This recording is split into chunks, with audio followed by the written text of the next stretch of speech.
Ela assinou o divórcio em silêncio, e seu pai multimilionário mudou tudo. Assine aqui, Valentina, ou eu juro que vou tornar tudo tão difícil que você não terá nem o vestido que veste. Rodrigo Cavalcanti disse em voz baixa, com aquela calma de homem que nunca precisou gritar porque o dinheiro grita por ele. Ele disse, inclinando-se levemente sobre a mesa de mogno polida da vara de família mais exclusiva dos jardins, ajustando as abotoaduras de ouro como se o que acabara de pronunciar fosse uma cortesia, não uma ameaça. E sorriu, aquele sorriso dele que Valentina aprendera a odiar com precisão cirúrgica durante 8 anos de casamento. Ela não o olhou. Pegou a caneta. Uma caneta tinteiro preta, que o advogado de Rodrigo havia colocado estrategicamente à sua frente, como se até aquele pequeno gesto fizesse parte do espetáculo. E começou a ler o documento com uma lentidão que fez a mandíbula do homem Ranger, do homem que um dia lhe jurara amor eterno, diante de 200 convidados na Catedral Metropolitana. A 4ª vara de família do Fórum Regional de Jardins era, contra o que se poderia esperar de um edifício governamental, um lugar de mármore travertino, tetos altos e luz natural que entrava oblíqua e dourada por janelas de 2M. Era o tipo de fórum onde os ricos se divorciavam sem serem obrigados a compartilhar sala de espera com o mundo comum. Rodrigo havia escolhido ele mesmo, como escolhia tudo. Sentada em frente às folhas timbradas, Valentina Costa de Cavalcanti, assim diziam os documentos ainda, aquele sobrenome emprestado que logo desapareceria de seu nome, como uma mancha que finalmente cede ao sabão. Ela parecia extraordinariamente serena para ser uma mulher prestes a assinar o fim de sua vida, tal como a conhecera. Usava um vestido blazer cor creme, simples, sem adornos, o cabelo preso, sem joias, exceto pequenos brincos de pérola que haviam pertencido à sua avó. Não havia se maquiado demais. Havia escolhido cada detalhe daquele traje com a mesma deliberação com que um general escolhe o terreno da batalha. Queria parecer serena, queria que quando Rodrigo a olhasse, não encontrasse nada que pudesse interpretar como derrota. À sua direita estava a doutora Ramalho, sua advogada, uma mulher pequena de cabelo preto e olhos que não piscavam o suficiente e que passara as últimas 3 semanas preparando-a para este momento, com uma mistura de frieza profissional e compaixão contida, que Valentina havia agradecido mais do que poderia expressar. São 16 páginas, murmurou a doutora Ramalho ao ouvido de Valentina. Pode levar o tempo que precisar. Sei ler, respondeu Valentina, também em voz muito baixa. Do outro lado da mesa longa, Rodrigo Cavalcanti esperava com a postura de quem está acostumado a que os outros o façam esperar. 49 anos, cabelo entremeado, penteado para trás com um gel discretíssimo, terno preto sob medida que devia custar o que um funcionário de sua empresa ganhava em 6 meses. Ele ainda era um homem atraente, daquela maneira que certos homens poderosos têm, cuja atração não vem do físico, mas da certeza absoluta com que se movem pelo mundo. Era o tipo de homem que nunca pede permissão para entrar em nenhum lugar, que sempre chega na hora certa porque o tempo ele administra, que quando fala as pessoas ouvem, mesmo que não queiram. 8 anos atrás, Valentina havia acreditado que essa segurança era fortaleza. Levou exatamente 2 anos para entender que era outra coisa completamente diferente. Ao seu lado estava o Dr. Figueiredo, o melhor advogado matrimonialista de São Paulo, de gravata vinho e relógio de $50 mil, que havia estruturado o acordo de divórcio com a precisão de um açougueiro experiente. A Valentina corresponderia ao apartamento em Moema.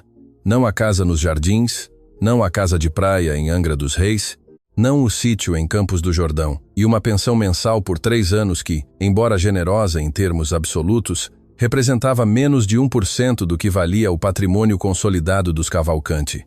Valentina havia revisado tudo com a doutora Ramalho. Sabia exatamente o que lhe cabia e o que não, e havia tomado uma decisão que sua advogada não entendia totalmente, que a fizera franzir a testa e perguntar 2 vezes se tinha certeza. Por que não brigamos mais? Perguntara a doutora Ramalho em sua última reunião privada. Com o que temos, poderíamos solicitar pelo menos 40% do patrimônio conjugal. Há precedentes. Não quero nada dele, havia respondido Valentina. Só quero sair.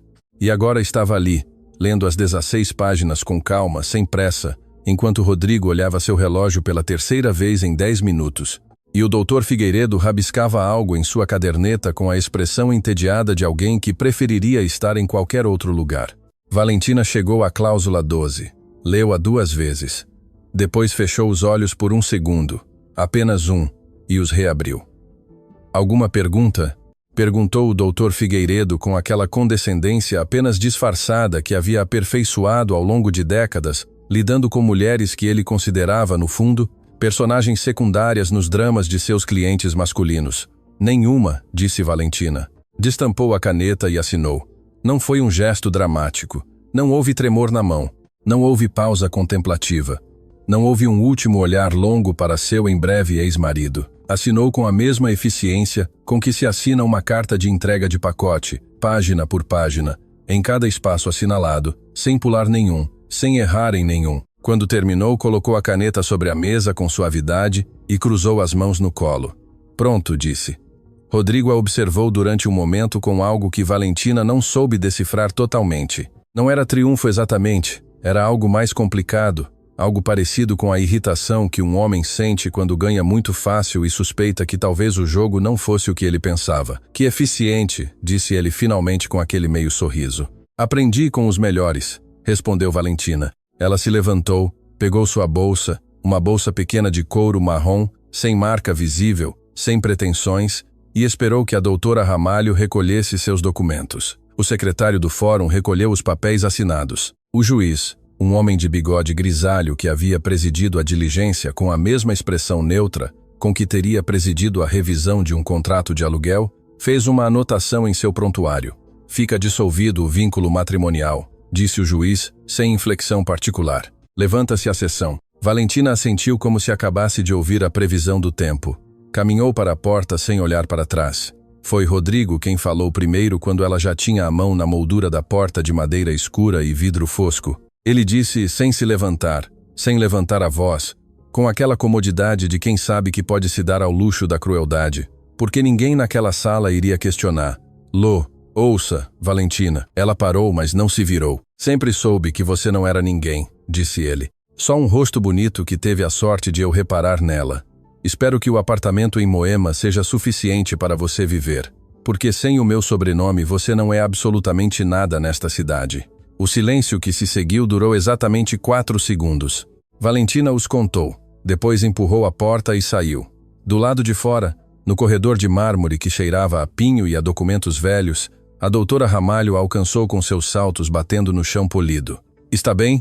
Perguntou em voz baixa, com a discrição de quem sabe que nesses corredores as paredes ouvem perfeitamente. Perfeitamente, disse Valentina. E era verdade, ou algo muito parecido com a verdade, porque o que sentia naquele momento não era dor exatamente, nem alívio, tampouco. Era algo mais parecido com o silêncio que segue uma tempestade longa. Aquele silêncio úmido e limpo que anuncia que o pior momento já passou e que o que vier depois, seja o que for, pelo menos será diferente. Saíram pela porta principal do fórum para uma tarde de outubro que cheirava a terra molhada. O céu sobre São Paulo estava com aquele cinza prateado dos céus de serra antes da chuva, com a Serra da Cantareira despontando ao fundo como um lembrete permanente de que há coisas que não se movem, que não mudam, que permanecem ali, não importa o que os seres humanos façam com seus casamentos e seus papéis assinados e seus corações partidos. Valentina respirou o ar frio, fechou os olhos um instante. Em algum lugar daquela cidade, em uma clínica particular que cheirava a flores brancas e a silêncio caro, um homem de 81 anos olhava pela janela de seu quarto. Um homem que não falava com a filha havia 8 anos. Um homem cujo nome, se pronunciado em voz alta em qualquer sala de negócios de São Paulo, faria as pessoas se levantarem sem sequer saber exatamente o porquê. Um homem que naquela mesma manhã havia pedido a seu assistente pessoal que encontrasse o endereço de Valentina Costa, sua filha, a única pessoa no mundo a quem ainda devia algo. Valentina não o sabia ainda, mas estava prestes a descobrir a verdade oculta. Há segredos que se guardam por orgulho, há outros que se guardam por amor, e há alguns, os mais perigosos, os mais pesados, os que mais doem quando finalmente vêm à tona, que se guardam pelas 2 razões ao mesmo tempo, emaranhadas entre si como raízes debaixo da terra, impossíveis de separar sem destruir todo o resto. O segredo de Valentina Costa era desse terceiro tipo. Ninguém na vida de Rodrigo Cavalcante, nem sua mãe, Dona Eugênia, que havia tratado Valentina com a cortesia fria que se dispensa a um móvel que não convence na sala. Nem seu irmão Fernando, que a olhava com aquela mistura de desprezo e desejo que certos homens têm, que nunca aprenderam a respeitar o que não podem ter. Nem suas amigas de bridge, nem seus amigos do clube, nem seu advogado matrimonialista de gravata vinho. Ninguém sabia quem era na realidade a mulher com quem Rodrigo havia se casado uma tarde de maio, há 8 anos. Ninguém sabia que Valentina não tinha o sobrenome Costa porque fosse filha de uma família qualquer. Ela o tinha porque era filha de seu Aurélio Costa Almeida. O seu Aurélio Costa Almeida, o homem que havia construído do zero o Grupo Costa, um conglomerado de 43 empresas distribuídas nos setores de fabricação de aço, logística nacional, energia solar e imóveis industriais que em conjunto somavam um patrimônio estimado com discrição, porque seu Aurélio era dos que preferiam que suas cifras não circulassem muito, em algo próximo aos 4 bilhões de dólares. 4 bilhões. O tipo de número que não entra facilmente na cabeça e que, quando entra, reorganiza completamente a maneira como se olha as pessoas ao redor. Seu Aurélio Costa havia nascido em Piracicaba, interior de São Paulo, filho de um mecânico de caminhões e de uma professora primária. Aos 16 anos, havia começado a vender peças de reposição de segunda mão no mercado municipal. Aos 23, tinha sua primeira distribuidora. Aos 31, sua primeira fábrica. O resto era a história que os livros de negócios contavam com aquela fascinação reverencial que o mundo dispensa aos homens que acumulam fortunas enormes a partir do nada, como se o nada fosse uma virtude e não simplesmente o ponto de partida de muitas histórias que terminam de maneiras muito distintas. O que os livros de negócios não contavam era o que havia acontecido entre seu Aurélio e sua única filha. Valentina tinha 25 anos, quando conheceu Rodrigo Cavalcante em um jantar de gala no Hotel Fasano. Ela estava ali representando seu pai em um evento da Câmara de Comércio, ao qual seu Aurélio não pudera comparecer por uma viagem de negócios a Tóquio. Rodrigo estava ali porque Rodrigo sempre estava em todos os lugares certos, em todas as horas certas. Era um de seus talentos mais cultivados. Ele a viu entrar, a seguiu com os olhos durante todo o jantar. No final da noite, pediu seu número. O que Rodrigo não sabia, e Valentina tampouco disse, nem naquela noite nem nas seguintes, nem durante os 6 meses de cortejo que se seguiram, era que a mulher elegante de vestido azul marinho, que lhe havia dado seu número em um guardanapo de linho branco, era a herdeira direta de um dos maiores patrimônios do sudeste do país. Por que não o disse? Era uma pergunta que Valentina havia se feito muitas vezes ao longo dos anos, especialmente nos momentos mais sombrios do casamento, quando se perguntava o que teria mudado e o que teria permanecido igual se, desde o princípio, Rodrigo tivesse sabido a verdade completa. A resposta honesta era complicada. Em parte, havia sido precaução. Valentina havia crescido vendo como o sobrenome de seu pai funcionava como um ímã que atraía o tipo errado de atenção. Homens que queriam estar perto dela não por quem ela era, mas pelo que representava. Mulheres que cultivavam sua amizade como se fosse um investimento estratégico. Ela havia aprendido a se mover com discrição, a usar o sobrenome de sua mãe quando se apresentava em contextos onde não queria ser reconhecida, a medir cuidadosamente a quem revelava a dimensão completa de sua história. Mas havia outra razão, uma que lhe custava mais admitir até para si mesma. Quando conheceu Rodrigo, Valentina já estava havia quase 2 anos sem falar com seu pai. A ruptura havia sido brutal, da maneira tranquila e definitiva em que as coisas se rompem entre pessoas muito orgulhosas, sem gritos, sem escândalos, sem lágrimas visíveis. Valentina tinha 22 anos, quando disse a seu Aurélio que queria estudar design têxtil em vez de administração de empresas. Seu Aurélio tinha 74 anos, uma empresa para construir e uma visão do futuro que não incluía que sua única filha fosse para Milão aprender a fazer tecidos. Você estuda o que eu digo ou procura como se sustentar sozinha, ele havia dito com aquela voz que soava a concreto. Então me sustento sozinha, havia respondido Valentina. E foi. Não foi para Milão. Afinal, ficou em São Paulo. Encontrou trabalho como assistente em uma empresa de decoração de interiores. Pagou um apartamento pequeno no bairro de Pinheiros e viveu 3 anos de uma independência econômica que era estreita e complicada e que, em retrospectiva, foram talvez os 3 anos mais livres de sua vida. Quando conheceu Rodrigo, estava nesse período. Era uma mulher com seu próprio dinheiro, pouco, mas seu. Seu próprio apartamento, seu próprio nome desvinculado do peso do sobrenome paterno. Era Valentina Costa, designer júnior em uma empresa de médio porte, e ela gostava disso, gostava de ser isso. Rodrigo a cortejou com uma intensidade que então lhe pareceu romântica e que anos depois aprenderia a reconhecer como o resultado de um cálculo muito preciso. Ele a encheu de atenções, de jantares, de viagens curtas ao Rio de Janeiro e a Paraty, da sensação cálida e viciante de ser vista, de importar, de ser o centro da atenção de um homem atraente e bem-sucedido que parecia genuinamente fascinado por ela. Aos 6 meses, pediu-a em casamento no terraço de um restaurante com vista para a serra. Valentina disse que sim. Foi então que teve que falar com seu pai. A conversa foi curta e dolorosa. Seu Aurélio não aprovava Rodrigo, não porque soubesse algo específico contra ele, mas porque seu Aurélio não aprovava nada que não tivesse decidido ele primeiro. Considerava que sua filha se casava muito rápido com um homem que mal conhecia e que tomava uma decisão daquele tamanho pela emoção e não pela razão. Se você se casar com esse homem, não conte comigo, disse seu Aurélio. Já não conto com você há 3 anos, pai, respondeu Valentina. Não muda nada. Ela cometeu o erro de acreditar nisso. O casamento foi íntimo. Do lado de Rodrigo, 200 convidados. Do lado de Valentina, 4 amigas e uma tia distante. A ausência de seu pai na igreja foi a primeira rachadura real, embora naquele momento Valentina se recusasse a chamá-la assim. Disse a si mesma que era livre, que havia escolhido, que as consequências das próprias escolhas são assumidas com dignidade. Os primeiros 2 anos do casamento foram, se não exatamente felizes, sim funcionais. Rodrigo era atencioso quando lhe convinha, generoso nos gestos visíveis, hábil para criar a ilusão de um casamento sólido diante dos outros. O que Valentina foi descobrindo gradualmente, primeiro com confusão, depois com clareza e finalmente com uma resignação que a envergonha recordar, era que para Rodrigo ela era fundamentalmente um acessório, uma mulher bela, bem educada, sem drama familiar visível, porque ele não sabia nada de seu pai, que cumpria à perfeição o papel de esposa decorativa que o manual implícito da família Cavalcante exigia. Ele nunca a agrediu.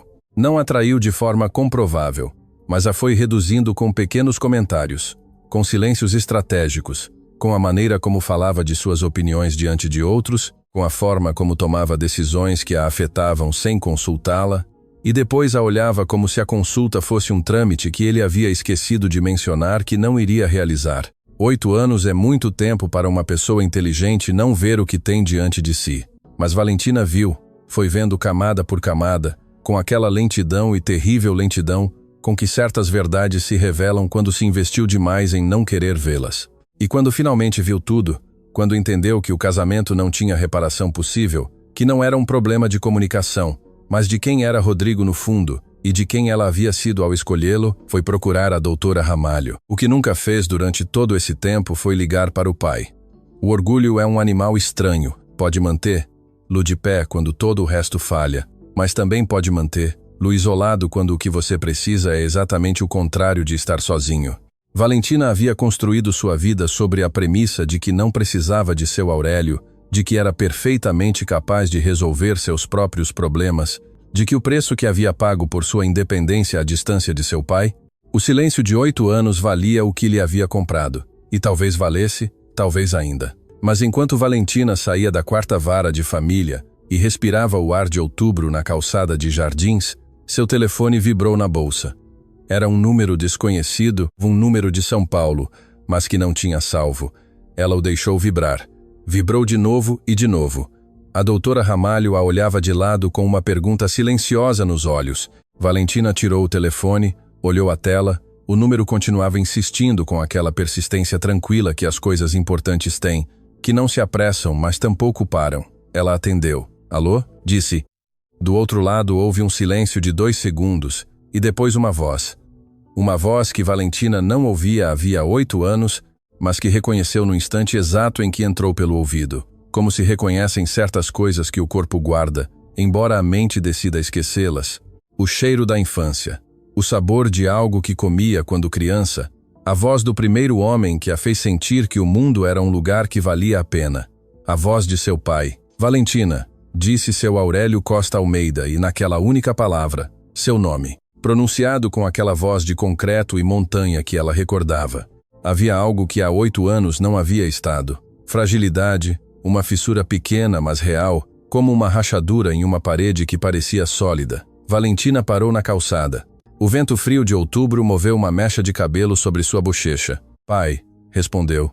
E sua própria voz soou estranha, como se tivesse sido guardada em alguma gaveta interna, e apenas agora se lembrasse de como usá-la.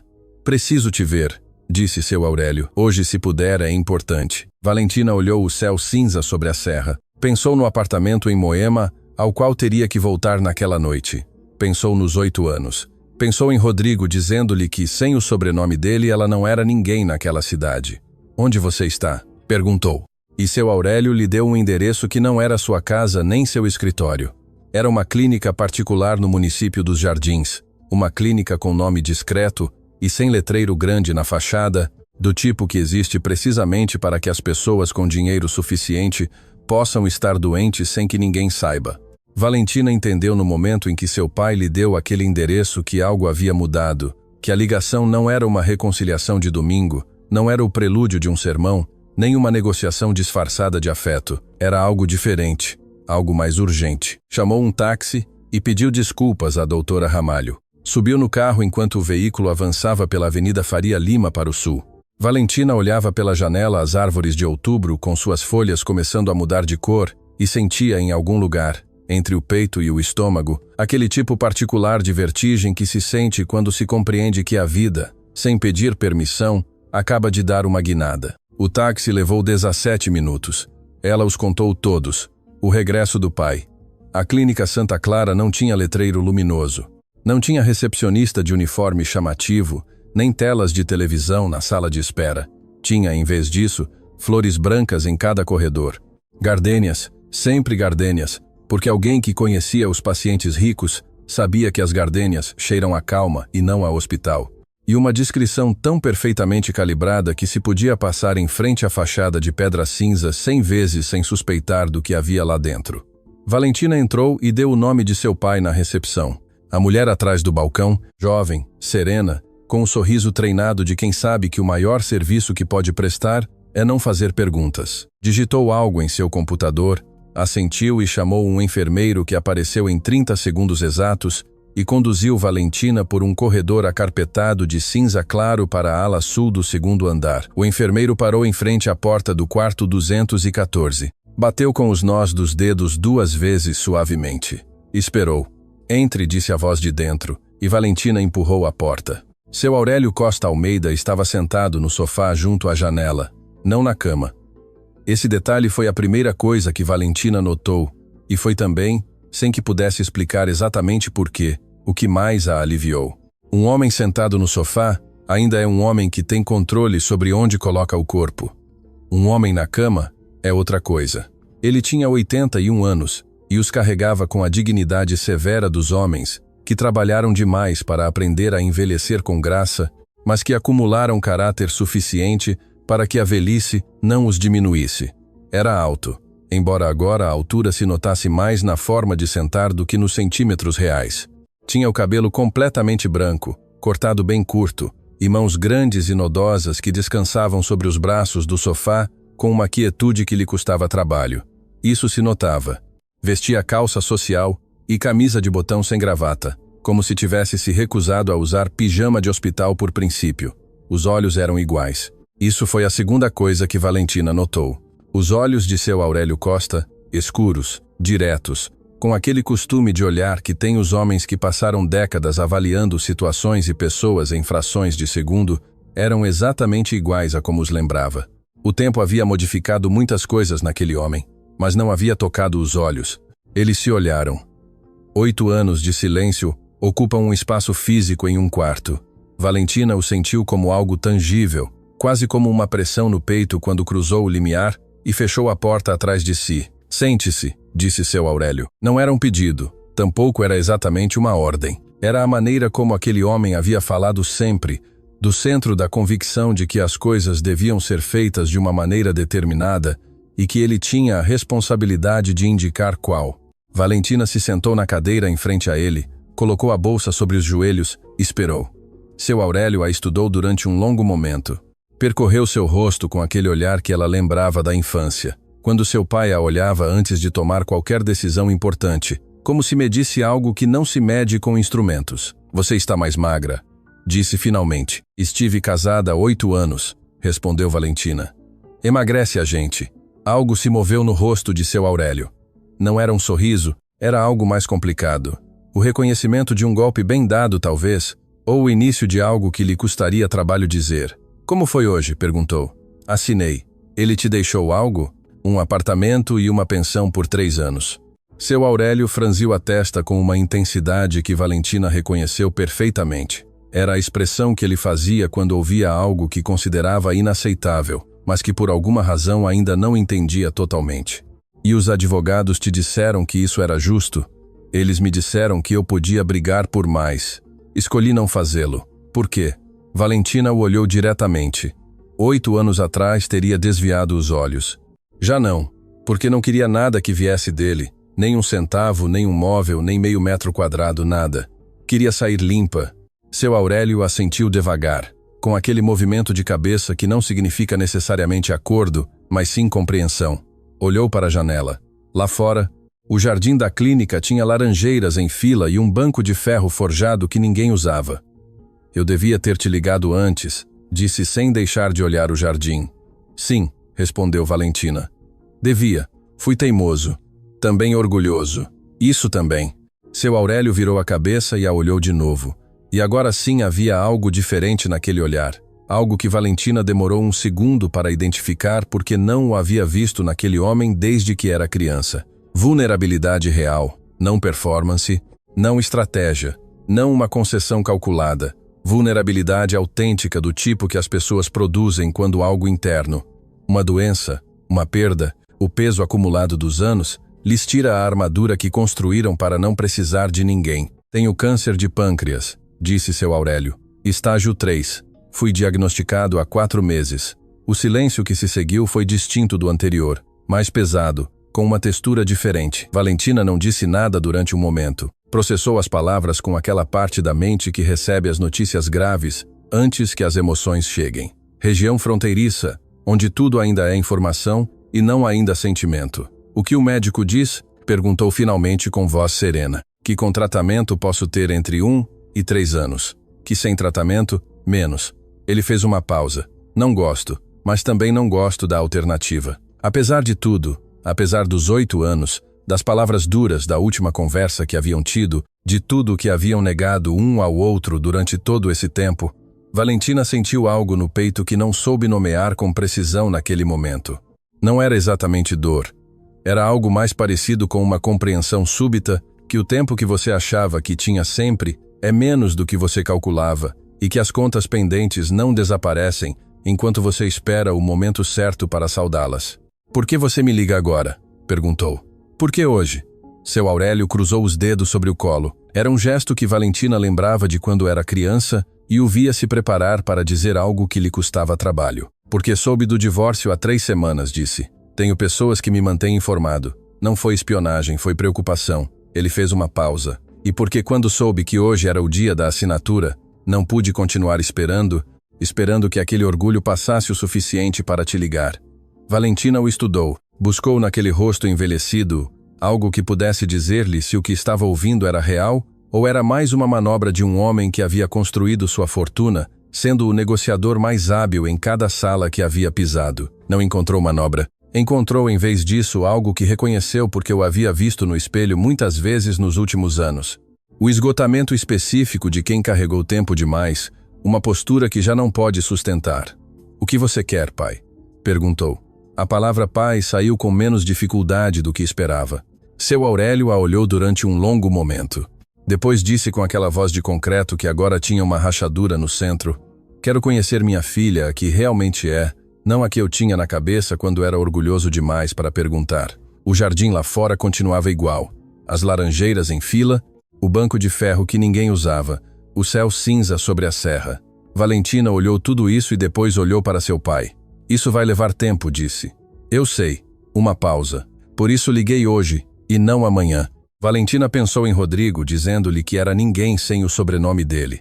Pensou nos 8 anos de silêncio. Pensou nos 3 anos de casamento funcional, que haviam se tornado 5 anos de redução lenta e sistemática. Pensou na assinatura daquela manhã, na caneta preta sobre o papel, na maneira como havia saído do fórum sem olhar para trás. E pensou em algo que sua mãe, que havia morrido quando Valentina tinha 17 anos, de um infarto silencioso em uma madrugada de janeiro, lhe havia dito uma vez, em um daqueles momentos de clareza que as mães têm quando falam com as filhas que ainda não entendem que precisam ouvir.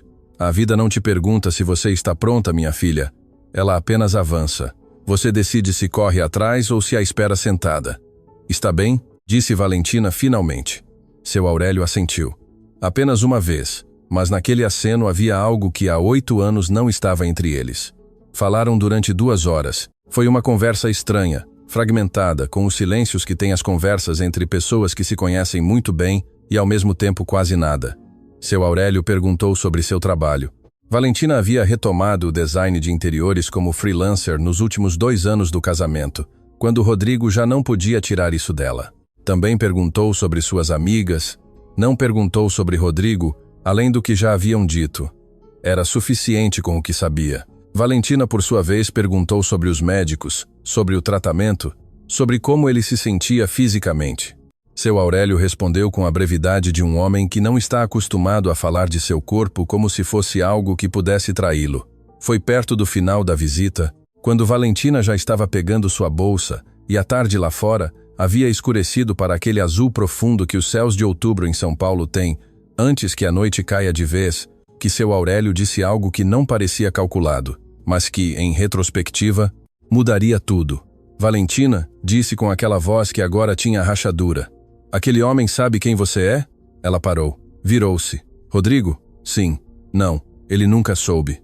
Uma pausa. Eu nunca disse a ele. Seu Aurélio a olhou durante um momento, e em seus olhos escuros passou algo que Valentina não soube interpretar totalmente naquele instante. Uma espécie de luz que não era exatamente satisfação, mas que tampouco era neutra. Bem, disse seu Aurélio Costa Almeida. Apenas isso. Bem. Uma palavra pequena dita por um homem grande em um sofá junto a uma janela com laranjeiras lá fora. Uma palavra que soou mais a decisão do que a comentário.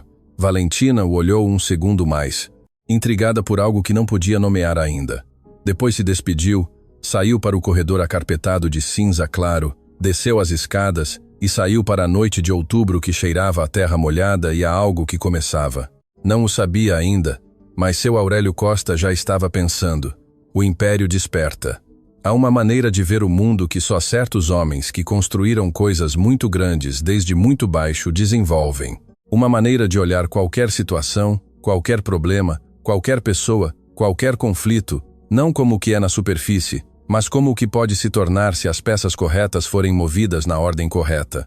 Seu Aurélio Costa Almeida havia desenvolvido essa maneira de ver o mundo aos 23 anos, quando teve que decidir entre pagar o aluguel de seu primeiro ponto comercial ou pagar seus 2 primeiros funcionários, e entendeu que nenhum problema tem uma única solução, se um tiver a paciência de buscar o ângulo de onde o problema se torna outra coisa. Na noite depois que Valentina foi embora da clínica, seu Aurélio não dormiu. Não era pela doença. A dor era gerenciável naquela noite. Os medicamentos faziam seu trabalho com uma eficiência que ele apreciava sem agradecer demais, mas porque tinha a mente acesa da maneira específica em que se acendia quando estava calculando algo. Era uma sensação que reconhecia como se fosse uma ferramenta velha e familiar. Aquele estado de atenção total em que o resto do mundo se torna ruído de fundo e só existe o problema, as variáveis, as possibilidades. O problema era Rodrigo Cavalcante, não no sentido sentimental do termo. Seu Aurélio tinha a capacidade emocional de um homem de sua geração e sua origem, o que significava que as emoções existiam, mas operavam em um registro separado das decisões. O problema era Rodrigo Cavalcante no sentido prático e estrutural do termo. Um homem que havia prejudicado sua filha durante 8 anos, que a havia deixado sair do casamento com o mínimo que lhe havia dito. Seu Aurélio havia sabido pela mesma pessoa que o mantinha informado dos movimentos de Valentina, que sem o sobrenome dele ela não era ninguém. Isso era inaceitável, não porque seu Aurélio fosse um homem particularmente sentimental, mas porque era um homem que entendia o valor das coisas, e sua filha valia infinitamente mais do que Rodrigo Cavalcante havia decidido que valia. E porque havia algo naquela frase, Sem meu sobrenome você não é ninguém, que o irritava com uma precisão que ia além da indignação paterna. O irritava porque era exatamente o tipo de declaração que faz um homem que nunca teve que construir nada, que herdou sua posição e confunde essa herança com mérito, que mede os outros com a mesma régua equivocada com que se mede a si mesmo. Seu Aurélio havia conhecido centenas de homens como Rodrigo Cavalcanti.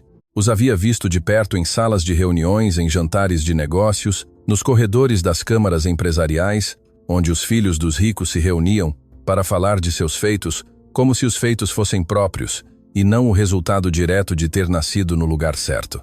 Eram homens que confundiam o dinheiro herdado com inteligência, o nome de família com visão, o conforto com fortaleza. Eram, na linguagem que seu Aurélio usava internamente para classificar as pessoas, homens de papelão, impressionantes de frente, sem nada sólido por trás. Levantou-se do sofá às 2 da manhã. A enfermeira da noite o ouviu se mover e espiou. Ele a dispensou com um gesto e caminhou até a pequena escrivaninha que havia pedido para colocar em seu quarto no primeiro dia de sua internação, porque seu Aurélio Costa, sem escrivaninha, era como um pássaro sem galho, tecnicamente possível, mas visivelmente desconfortável. Abriu seu laptop e começou a revisar o que já sabia sobre Cavalcanti Indústrias. Não era informação nova. Sua equipe de análise, um departamento discreto dentro do Grupo Costa que se dedicava a monitorar o ambiente empresarial do sudeste do país, havia anos produzia relatórios sobre as principais empresas da região. Cavalcanti Indústrias estava nessa lista não por nenhuma razão especial, mas porque era uma empresa de médio porte relevante no setor de fabricação de componentes metálicos, com contratos importantes com várias empresas da cadeia de suprimentos industrial de São Paulo. Mas agora seu Aurélio o leu com outros olhos, e o que encontrou foi ao mesmo tempo exatamente o que esperava e mais do que havia calculado. Cavalcanti Indústrias operava com uma estrutura de fornecedores que dependia em seus níveis mais fundamentais de 3 grandes cadeias de suprimentos: aço de alta resistência para suas linhas de fabricação, serviços de logística para a distribuição nacional de seus produtos e energia para suas fábricas no corredor do Grande ABC Paulista. Seu Aurélio revisou os números 2 vezes. Depois ligou para seu assistente pessoal, Marco Moreira, 38 anos, o homem mais discreto e competente que havia trabalhado para ele nos últimos 15 anos. Ao telefone, não importando que fossem 2:15 da manhã, Marco atendeu ao segundo toque. Nunca reclamava dos horários. Era uma das coisas que seu Aurélio mais apreciava nele. "Preciso que você me confirme algo", disse seu Aurélio. Sem preâmbulo, as filiais do grupo que gerenciam distribuição de aço para o corredor industrial de São Paulo, Aços do Norte, têm contrato vigente com Cavalcanti Indústrias. Marco levou exatamente 40 segundos para consultar os sistemas. Sim, contrato de fornecimento por 2 anos, renovável, vence em março do ano que vem. O contrato representa aproximadamente 34% do aço que a Cavalcanti Indústrias usa em sua fábrica em São Bernardo do Campo. Seu Aurélio assentiu para si mesmo na escuridão de seu quarto. "E Transportes Costa do Norte tem alguma relação com eles?" Outros 30 segundos. "Sim, são o terceiro fornecedor de logística. Não é o maior contrato, mas eles movimentam o produto acabado da Cavalcanti Indústrias para seus distribuidores na região do Centro-Oeste.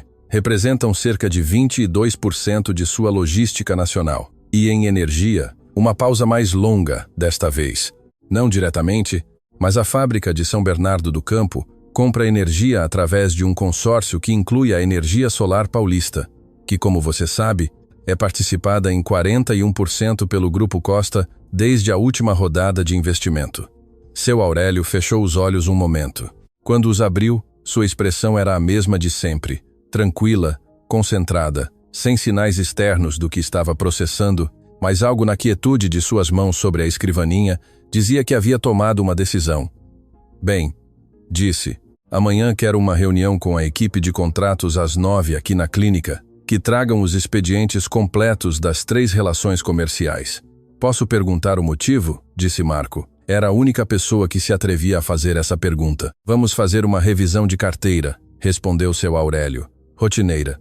Estamos avaliando que contratos queremos renovar e quais não nos convém estrategicamente." Marco silenciou um segundo. Conhecia aquele homem bem demais para acreditar que algo era rotineiro quando se convocava uma reunião às 2 da manhã. Às 9 eles estarão aqui, disse simplesmente. Seu Aurélio desligou. Recostou-se novamente no sofá junto à janela. O jardim lá fora estava escuro e quieto. Apenas as laranjeiras visíveis como sombras pálidas sob a luz do jardim. Pensou em Valentina saindo do fórum naquela manhã. Pensou nos 8 anos de silêncio entre os dois. Pensou no que havia desperdiçado nesse tempo, no que não havia estado presente para ver, nas coisas que sua filha havia tido que enfrentar sozinha, porque os dois haviam sido muito parecidos, muito orgulhosos, muito seguros de ter razão, para ceder primeiro. E pensou em Rodrigo Cavalcanti em seu terno preto sob medida, dizendo a Valentina que sem o sobrenome dele ela não era ninguém. Havia uma ironia em tudo isso que seu Aurélio encontrou na escuridão das 2 da manhã, quase geometricamente perfeita. O homem que havia humilhado sua filha, acreditando que ela era ninguém, não tinha ideia de que havia 8 anos era sustentado, em parte, pelo dinheiro do pai dessa mulher, que o aço que usava para fabricar seus componentes vinha de uma empresa de seu Aurélio, que os caminhões que movimentavam seus produtos pelo país eram, em uma fração significativa, caminhões do Grupo Costa, que a energia que acendia suas fábricas corria, em parte, através de uma rede onde o dinheiro de seu Aurélio tinha 41%. Ele não havia planejado assim. Era simples geometria do mercado. Quando se tem empresas em tantos setores da economia regional, os pontos de contato com outras empresas são inevitáveis, invisíveis, constantes, mas agora que os via, não podia evitar apreciar a elegância do assunto. A reunião das 9 foi exata e eficiente. Marco chegou com 2 diretores de área e os expedientes completos. Seu Aurélio os ouviu, fez perguntas precisas, revisou as cláusulas dos contratos com aquela atenção aos detalhes que não havia perdido com os anos, nem com a doença. Ao final da reunião, deu instruções. Nenhuma delas soava, na linguagem fria e técnica dos negócios, como vingança. Instruiu Marco a iniciar um processo de revisão estratégica de todos os contratos de fornecimento que o Grupo Costa tinha com empresas do setor de manufatura no corredor de São Paulo. Era uma medida perfeitamente razoável, do tipo que qualquer conglomerado grande faz periodicamente para otimizar sua carteira. Pediu ao diretor de Aços do Norte que avaliasse a conveniência de renovar o contrato com Cavalcanti Indústrias no seu vencimento em março, considerando que haviam identificado outros clientes potenciais com maior volume e melhores margens. Pediu ao diretor de transportes que revisasse a eficiência das rotas do Centro-Oeste e considerasse realocar capacidade para contratos mais rentáveis. Tudo perfeitamente razoável, tudo perfeitamente documentado, tudo perfeitamente invisível como o que realmente era. Apenas Marco, que o conhecia há 15 anos, notou algo ao sair da reunião, que seu chefe, que normalmente terminava as reuniões com a mesma expressão neutra com que as começava, saiu dessa com algo diferente nos olhos. Não era exatamente satisfação, era algo mais parecido com o que um enxadrista tem quando vê com clareza 3 movimentos antes que ocorram. Como vai terminar a partida? Marco não perguntou. Nunca perguntava quando o chefe tinha essa expressão. Enquanto isso, nos escritórios da Cavalcanti Indústrias, na Torre Berrini, no centro dos Jardins, Rodrigo Cavalcanti passava seu primeiro dia de homem divorciado com a comodidade tranquila de quem sente que se livrou de um peso. Almoçou com seu irmão Fernando no restaurante do Hotel Presidente. Revisou os números do trimestre com seu diretor financeiro. Bons números como sempre. A empresa ia bem. Respondeu mensagens, assinou documentos. Não pensou em Valentina mais de 2 vezes.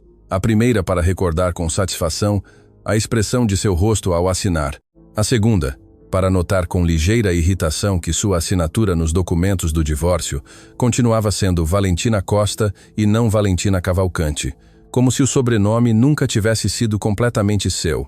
Ele não sabia que a 180 metros de seu escritório, em uma clínica de pedra cinza com laranjeiras no jardim, um homem de 81 anos com câncer de pâncreas e 4 bilhões de dólares, acabara de começar a mover peças.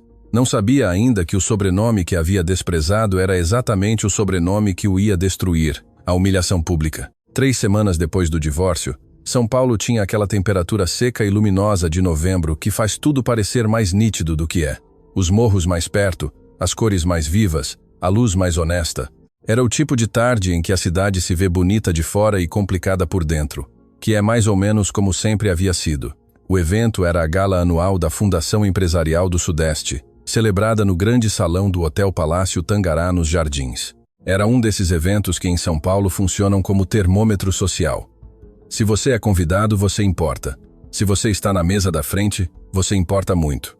Se você não está, as pessoas notam e comentam com aquela discrição afiada que a alta sociedade paulistana tem para registrar as ausências significativas. Valentina estava ali porque a havia convidado Sofia Guimarães, sua amiga de 20 anos, designer de joias artesanais, com um ateliê próprio na Vila Madalena e a única pessoa do círculo social que Valentina havia conservado sem filtros nem negociações durante o casamento. Sofia havia insistido com uma mistura de carinho e pragmatismo que Valentina reconhecia como um de seus atributos mais valiosos. Você não pode ficar no apartamento em Moema lendo e tomando conta do resto da sua vida. Saia, mostre-se, que te vejam bem. Não preciso que me vejam. Talvez não, mas você precisa lembrar que existe para além desse casamento. Valentina havia cedido porque no fundo sabia que Sofia tinha razão e porque havia algo na ideia de aparecer em público, bem vestida, serena, com seu próprio nome, que lhe parecia não exatamente necessário, mas sim de certa maneira uma forma de afirmar algo. Chegou com Sofia às 8h15 da noite. Usava um vestido de seda cor vinho, simples e elegante, o cabelo solto, brincos de ouro que eram seus desde antes do casamento. Nada emprestado, nada dos Cavalcante. Sofia usava um terno blazer cor esmeralda que lhe caía perfeitamente e uma expressão de quem está disposta a aproveitar a noite, não importa o que aconteça. O salão estava cheio, mesas redondas com toalhas de linho branco, centros de flores tropicais, luz cálida que vinha de candelabros de cristal sobre o teto artesanal. 200 pessoas do mundo empresarial e social de São Paulo, todos com suas melhores versões, os ternos mais caros, as joias mais discretamente espetaculares, as conversas mais calibradas. Valentina conhecia muita gente naquela sala. Havia passado 8 anos assistindo a exatamente esse tipo de evento, como esposa de Rodrigo Cavalcante, sorrindo no lugar certo, dizendo as coisas certas, sendo a versão de si mesma que esse papel exigia. Agora era simplesmente Valentina Costa. Ninguém a havia visto assim em muito tempo. Os primeiros olhares foram de surpresa, depois de avaliação, depois, na maioria, de uma cordialidade genuína ou suficientemente bem simulada para que desse no mesmo. Cumprimentaram algumas pessoas. Encontraram sua mesa perto do centro. Boa localização. Sofia havia escolhido bem. Pediram vinho. Tudo ia com uma normalidade que Valentina começava a agradecer. Foi aos 40 minutos quando Rodrigo entrou. Não entrou sozinho. Entrou com Isabela Macedo Soares, 31 anos. Filha de uma família de industriais de Belo Horizonte, conhecida nos círculos de São Paulo por sua participação em vários conselhos de administração e por uma beleza espetacular, que usava com a consciência de alguém que entende perfeitamente que é um ativo. Usava um vestido vermelho de decote pronunciado e ombros descobertos, o cabelo preto longo e liso e a expressão de quem chega a um lugar sabendo exatamente o efeito que vai causar. Rodrigo usava o mesmo terno preto de sempre, o mesmo relógio, a mesma postura de homem que possui o espaço em que se move. Entrou cumprimentando, apertando mãos com aquela facilidade social que havia sido, nos primeiros tempos, uma das coisas que Valentina havia achado atraentes nele. Isabela ia ao seu lado com a precisão de quem estudou como se mover nesse tipo de cenário. Sofia o viu primeiro. Colocou a mão sobre o braço de Valentina. "Você está bem?" "Perfeitamente", disse Valentina, sem olhar para onde Sofia estava olhando. Depois, porque era inevitável, olhou, os viu, processou a imagem com aquela parte da mente que registra sem dramatizar. Sentiu algo, não exatamente dor, não exatamente nada tampouco, que se instalou em algum lugar entre as costelas e o deixou estar.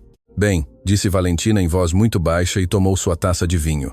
Durante a hora seguinte, as trajetórias dos dois no salão não se cruzaram. Valentina falou com Sofia, com o diretor de uma empresa de arquitetura que conhecia do trabalho, com a esposa de um empresário têxtil que se mostrou interessante e divertida. Comeu, bebeu moderadamente. Esteve presente nas conversas que teve com a atenção completa que sempre lhe custara trabalho fingir quando não estava genuinamente interessada. Foi durante o brinde oficial, quando o presidente da fundação começou seu discurso do pódio, e as conversas baixaram de volume e todos se orientaram vagamente para a frente do salão, que Rodrigo cruzou o espaço em direção ao bar lateral E a viu. Seus olhos se encontraram durante um segundo. Rodrigo disse algo a Isabela em voz baixa. Ela assentiu com um sorriso e ficou onde estava. E Rodrigo caminhou em direção a Valentina com aquela calma de homem que está convencido de que os espaços lhe pertencem. Valentina, disse quando esteve perto, não em voz alta, mas tampouco em voz baixa, naquele volume intermediário que em um salão meio cheio alcança para ser ouvido pelas 3 ou 4 pessoas mais próximas. Calculado como sempre. Rodrigo, respondeu ela, igualmente neutra. Não esperava te ver aqui. Uma pausa com meio sorriso. Como vai o apartamento em Moema? Já encontrou o encanto? Sofia, ao seu lado, prendeu a respiração. Estou muito bem, obrigada, disse Valentina. Fico feliz. Rodrigo olhou sua taça. Depois a olhou com aquela expressão que era quase amável se um não soubesse o que havia por baixo. Olha, fico feliz que você tenha saído. Seria uma pena que você ficasse trancada. Uma mulher como você precisa de ambiente, companhia, uma pausa calculada, ou o que se possa conseguir dadas as circunstâncias. Era uma frase construída com precisão de relojoeiro. Soava a preocupação se você a ouvisse por cima, se você a ouvisse completa, com o tom, com a pausa, com o olhar que a acompanhava, era exatamente o que era. Um lembrete público de que ele havia refeito sua vida com rapidez e elegância e que ela, em contrapartida, estava em uma situação que ele considerava precária. As 3 pessoas mais próximas o ouviram. Valentina o viu em seus rostos. Aquela incomodidade específica de quem presencia algo desagradável em um evento onde se supõe que todos são adultos civilizados. Valentina olhou para Rodrigo durante um momento, depois sorriu. Não um sorriso de incomodidade, não um sorriso conciliador, um sorriso real, tranquilo, do tipo que as pessoas têm que estão em paz com o que sabem de si mesmas. Rodrigo, disse, você está há 20 minutos neste salão e já tem a cara de alguém que precisa que os outros o vejam feliz. Uma pausa. Espero que funcione. Ela se virou, pegou sua taça, retomou a conversa que havia interrompido como se o episódio tivesse sido uma nota de rodapé sem importância suficiente para mudar o assunto. Rodrigo ficou um segundo sem se mover. Depois se afastou para onde estava Isabela. Sofia, ao seu lado, exalou devagar. Meu Deus, murmurou. O quê? Disse Valentina. Você é extraordinária. Valentina bebeu um gole de vinho. Dentro, naquele espaço entre as costelas onde algo havia se instalado uma hora antes, a sensação era complicada. Não era triunfo, não era exatamente alívio. Era algo mais parecido com a confirmação de algo que já sabia, que podia estar na mesma sala que aquele homem e continuar sendo inteira, que o dano que ele havia tentado fazer durante 8 anos não havia conseguido tirar isso dela. O que Valentina não viu porque estava de costas para a entrada lateral do salão e porque ninguém naquele momento prestava atenção à discreta figura que havia entrado 10 minutos antes e havia se sentado em uma mesa do fundo a pedido especial, sem se identificar ao pessoal a não ser com um nome que nenhum dos presentes reconheceu. Foi ao homem de 81 anos, terno escuro e discreto, que de uma mesa lateral observava o intercâmbio completo com uma atenção serena e total. Seu Aurélio Costa havia saído da clínica naquela tarde com permissão médica. 4 horas, não mais. Ele havia negociado com sua médica com a mesma firmeza com que negociava tudo. Porque Marco lhe havia informado que Valentina estaria no evento e porque algo nele precisava ver com seus próprios olhos o que seu assistente lhe havia descrito em palavras. Ele viu tudo. Viu Rodrigo entrar com Isabela. Viu a trajetória calculada em direção a Valentina. Ouviu não as palavras exatas, mas sim o tom, a postura, o gesto, o suficiente para entender o que estava ocorrendo. E viu sua filha responder com aquela calma que ele reconheceu como sua própria, a mesma que ele havia usado em 100 negociações difíceis ao longo de sua vida. A calma de quem sabe que tem razão e não precisa demonstrar-lo com ruído. Quando Rodrigo se afastou e Valentina retomou sua conversa, seu Aurélio colocou a xícara de café que havia pedido de novo sobre a mesa. Limpou a boca com o guardanapo, levantou-se com a lentidão cuidadosa que o corpo lhe exigia. Agora fez um sinal a Marco, que esperava junto à porta lateral. Saiu do salão sem que ninguém o notasse. No carro, de volta à clínica, com as luzes dos jardins desfilando fora da janela, seu Aurélio fez uma única ligação ao diretor de Aços do Norte. O processo de revisão do contrato com a Cavalcante Indústrias disse: acelere-o. Quero resolução antes do fim do mês. Cancelamos a renovação. Avalie todas as opções. disse seu Aurélio. Mas sim, desligou. Olhou pela janela os morros escuros no horizonte. Queria resolução antes do fim do mês. E seu Aurélio Costa, quando queria que algo ocorresse antes do fim do mês, sempre ocorria antes do fim do mês. O primeiro golpe. O primeiro indício chegou em uma terça-feira pela manhã, 18 dias depois da gala, em forma de um e-mail com timbre de Aços do Norte S.A. Rodrigo Cavalcante estava em seu escritório no 12º andar da Torre Berrini, quando sua diretora de operações, a doutora Patrícia Siqueira, bateu na porta com aquela maneira sua de bater, 2 golpes precisos, breve pausa. Mais um, que ele havia aprendido a associar com notícias que exigiam atenção. O que foi? Disse Rodrigo, sem levantar os olhos do relatório que estava revisando. A Aços do Norte nos enviou uma notificação formal, disse Patrícia Siqueira, entrando com um tablet na mão. Eles estão informando que não renovarão o contrato de fornecimento no vencimento de março. Citam uma reorientação estratégica de sua carteira de clientes. Rodrigo levantou os olhos. Como assim não renovam? É o que diz a notificação. Patrícia lhe estendeu o tablet. Não dão detalhes adicionais além da linguagem padrão de não renovação. Estão dentro dos prazos contratuais de aviso. Então, tecnicamente, está tudo em ordem. Rodrigo leu o e-mail 2 vezes.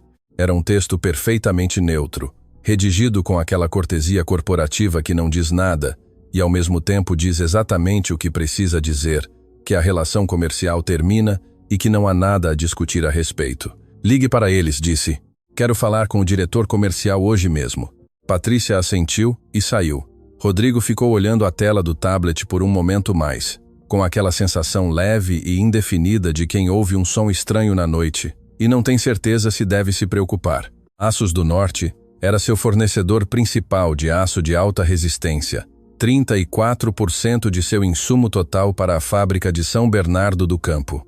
Não era insubstituível. Havia outros fornecedores no mercado, mas era o mais competitivo em preço e o que tinha os tempos de entrega mais ajustados às suas linhas de produção. Buscar um substituto levaria tempo, e o tempo na fabricação sempre tinha um custo. A ligação com o diretor comercial de Aços do Norte ocorreu naquela tarde. Foi breve e no fundo infrutífera. O diretor foi perfeitamente amável, perfeitamente vago e perfeitamente firme em que a decisão era definitiva e provinha dos níveis mais altos da empresa. Não havia margem de negociação, não havia uma oferta alternativa que pudesse fazer mudar a postura. A reorientação estratégica era, segundo ele, parte de um processo de revisão de carteira que afetava múltiplos clientes e que não tinha relação com a qualidade da relação comercial com a Cavalcante Indústrias. Rodrigo desligou com a sensação incômoda de quem foi rejeitado sem receber uma razão que pudesse refutar. Procure alternativas, disse a Patrícia. Fornecedores de aço em Minas Gerais, no Rio Grande do Sul, o que houver. Quero opções sobre minha mesa antes de sexta-feira. 4 dias depois, enquanto Patrícia ainda consolidava a análise de fornecedores alternativos, chegou o segundo golpe. Desta vez foi uma ligação do diretor logístico da Cavalcante Indústrias, um homem chamado Gerardo, que estava na empresa havia 11 anos e que tinha o costume de falar sempre 3 decibéis mais baixo quando trazia más notícias, como se o volume pudesse amortecer o impacto. Rodrigo, disse Gerardo com aquela voz baixa, Transportes Costa do Norte acaba de nos informar que não vão renovar o contrato de distribuição para o Centro-Oeste. Também mencionam reorientação estratégica. Rodrigo ficou em silêncio durante 3 segundos. Transportes Costa? Sim. Quando vence o contrato deles? Em 6 semanas. Rodrigo deixou o telefone sobre a mesa e olhou o teto de seu escritório por um momento. O teto de seu escritório era de concreto polido com vigas de aço expostas, uma escolha de design que havia feito quando mandou remodelar o espaço 4 anos atrás e que neste momento específico lhe pareceu estranhamente opressiva. 2 fornecedores, 2 notícias de não renovação com 2 semanas de diferença, ambas com a mesma linguagem de reorientação estratégica.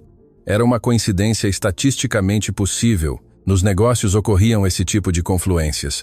Os contratos venciam, as empresas reorientavam suas carteiras, os mercados se ajustavam. Mas algo em Rodrigo Cavalcante, aquele instinto de homem que havia passado sua vida no mundo dos negócios e que sabia reconhecer os padrões, embora não pudesse nomeá-los ainda, começou a ativar um sinal de alarme que não soube exatamente como interpretar. Ligou para seu irmão Fernando naquela mesma tarde. Fernando Cavalcanti era 3 anos mais jovem que Rodrigo, menos disciplinado, mais expansivo, com uma inteligência real que havia desperdiçado sistematicamente em uma combinação de excesso de confiança e escassez de esforço. Era o diretor de desenvolvimento de novos negócios da Cavalcanti Indústrias, um cargo que na prática significava que ele assistia a reuniões de alto nível e gerava ideias que às vezes eram brilhantes e com mais frequência eram irrealizáveis. Mas ele tinha algo que Rodrigo precisava naquele momento: contatos em quase todos os setores empresariais de São Paulo, construídos ao longo de anos de intensa presença social. Fernando, preciso que você se mova, disse Rodrigo quando seu irmão chegou a seu escritório naquela tarde. Preciso saber se há algo estranho acontecendo com Aços do Norte e com Transportes Costa do Norte. 2 não renovações em 2 semanas, mesma linguagem. Quero entender se é algo sistêmico do mercado ou se há algo específico nos atingindo. Fernando o ouviu com aquela expressão sua de aparente despreocupação, que na realidade era concentração disfarçada. Você tem alguma hipótese? Perguntou. Não, uma pausa. Ainda não. Fernando fez ligações naquela tarde e na manhã seguinte. Falou com 3 contatos do setor logístico, com um par de pessoas do mundo do aço, com alguém que conhecia bem o organograma de várias empresas do corredor industrial de São Paulo. O que encontrou não foi exatamente informação concreta, foi algo mais difuso, e por isso mesmo mais inquietante, um padrão de silêncio. As pessoas com quem falou sabiam algo, isso era perceptível. A maneira como cortavam certas linhas de conversa, a maneira como suas respostas eram um pouco vagas demais para serem naturais, mas não o diziam. Há algo, disse Fernando a Rodrigo quando se reuniram de novo no dia seguinte. Não sei o que, mas há algo. As pessoas com quem falei sabem mais do que dizem, e nenhuma delas tem um interesse óbvio em proteger informação sobre fornecedores de manufatura, a menos que o tema venha de alguém com quem não querem ter problemas. Alguém com quem não querem ter problemas? Repetiu Rodrigo. Alguém grande, disse Fernando. Alguém diante de quem a maioria dos players do mercado regional preferiria não parecer do lado errado. Rodrigo processou isso. Em São Paulo, a lista de atores empresariais suficientemente grandes para gerar esse tipo de silêncio preventivo ao seu redor não era longa. Eram 5, talvez 6 nomes, famílias e conglomerados com peso real, com história, com a classe de presença no mercado que fazia as pessoas pensarem 2 vezes antes de se posicionarem contra eles. O nome de seu Aurélio Costa não estava na lista que Rodrigo revisou mentalmente. Não porque não fosse suficientemente grande. Com 4 bilhões de dólares, era perfeitamente grande. Mas porque seu Aurélio Costa era no mundo empresarial de São Paulo uma figura quase lendária por sua discrição. Não aparecia em reuniões de associações, não dava entrevistas, não comparecia a galas nem a eventos de câmara. Era o tipo de homem cuja fortuna todo mundo conhecia e cuja cara quase ninguém podia descrever com detalhes, porque nunca aparecia nos lugares onde as pessoas com fortuna normalmente queriam aparecer. Rodrigo não o associou, não tinha porquê. Valentina se chamava Costa, sim, mas Costa era um sobrenome perfeitamente comum no sudeste do país. Não havia nenhum fio visível que conectasse sua ex-esposa com o homem mais discreto do empresariado paulistano. Nenhum fio visível. Enquanto isso, na clínica de Pedra Cinza, seu Aurélio recebia cada noite o relatório de Marco com a mesma atenção serena com que havia recebido relatórios de negócios durante 60 anos. Ouvi-lo, fazer uma pergunta ou 2, assentir. Uma noite, perto do final da 2ª semana de movimentos, Marco lhe disse: as análises de mercado indicam que a Cavalcanti Indústrias terá dificuldade real para substituir ambos os contratos antes de seus respectivos vencimentos. Os fornecedores alternativos têm tempos de espera de entre 8 e 14 semanas e seus preços estão entre 18% e 25% acima dos contratos atuais. Isso vai impactar suas margens de forma significativa no 1º trimestre do ano que vem. E as ações? Perguntou seu Aurélio. A Cavalcanti Indústrias cotava na Bolsa de Valores brasileira há 4 anos. Ainda não se movem. O mercado não tem informação suficiente para reagir. Mas se isso se combinar com a situação energética, o que há com a situação energética? Marco consultou seu tablet. O consórcio de energia do qual participamos como clientes, disse Esteban, acaba de notificar a seus clientes industriais um processo de revisão de tarifas. Não é um cancelamento. é um ajuste de preços, mas o ajuste proposto para o segmento de manufatura de médio porte é de entre 22% e 28% de aumento. Seu Aurélio silenciou um momento. É um ajuste que afeta apenas a Cavalcante Indústrias ou a todos os clientes do segmento? A todos. É sistêmico. Ninguém pode alegar tratamento discriminatório. Bem, disse seu Aurélio. Era a segunda vez que usava essa palavra nesse contexto. Marco havia aprendido que quando seu chefe dizia bem nesse tom específico, sem inflexão, quase como uma nota musical sustentada, significava que as peças estavam caindo exatamente onde as havia calculado. Seu Aurélio olhou pela janela, o jardim noturno, as laranjeiras como sombras quietas, o céu sem estrelas sobre a serra. Pensou em sua filha naquele salão com seu vestido cor vinho, respondendo a Rodrigo Cavalcante com um sorriso tranquilo, enquanto ele tentava reduzi-la diante de 3 pessoas que o ouviam, e pensou que o mundo é, no fundo, um lugar mais justo do que parece, só requer paciência e saber exatamente onde estão os fios antes de começar a puxá-los. Tomou seu café, bebeu devagar e não disse mais nada. A revelação. A verdade tem uma maneira particular de chegar. Nem sempre chega como relâmpago, como as pessoas imaginam. Às vezes chega devagar, em camadas, como a água que vai encontrando as rachaduras de uma parede e as vai alargando com paciência até que um dia a parede simplesmente cede, não por um golpe, mas pelo peso acumulado de tudo o que foi se infiltrando. Assim chegou a verdade a Rodrigo Cavalcante. Primeiro foi o analista financeiro. Seu nome era Estevão, 27 anos, o mais jovem de sua equipe e o mais meticuloso, que há 3 semanas rastreava as origens corporativas de Aços do Norte e Transportes Costa do Norte, com a determinação silenciosa de quem sabe que os números sempre contam uma história se um tiver a paciência de ler, luz até o fim. Chegou ao escritório de Rodrigo em uma quarta-feira às 4 da tarde, com uma pasta azul debaixo do braço e uma expressão que Rodrigo aprendeu a ler no instante em que Estevão fechou a porta atrás de si, a expressão de alguém que encontrou algo que não esperava e que não está completamente certo de como entregá-lo. "O que você encontrou?", disse Rodrigo. Estevão abriu a pasta. Colocou sobre a mesa um esquema de estrutura corporativa que havia traçado à mão, com retângulos e flechas e nomes de empresas conectados em uma rede que à primeira vista parecia complicada e que, uma vez que se encontrava o nó central, resultava perfeitamente simples. Aços do Norte, disse Estevão apontando um dos retângulos, pertence a 92% a Metais Industriais do Sudeste S.A. Metais Industriais do Sudeste é por sua vez uma filial 100% do Grupo Costa Holding, com sede em São Paulo. Rodrigo olhou o esquema. Não disse nada ainda. Transportes Costa do Norte, continua Estevão apontando outro retângulo. É diretamente uma subsidiária do Grupo Costa Logística, que é a divisão de logística e distribuição do Grupo Costa. Ele fez uma pausa. E a situação energética? Perguntou Rodrigo com uma voz que saiu mais baixa do que pretendia. O consórcio de energia do qual participamos como clientes, disse Estevão, tem como sócio majoritário, com 41%, a Energia Solar Paulista S.A., que é também uma participada do Grupo Costa. Rodrigo não se moveu durante vários segundos.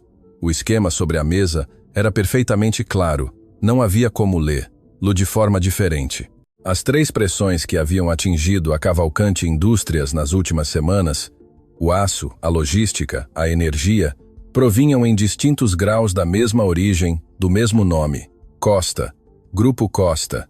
Rodrigo se levantou da cadeira, caminhou até a janela.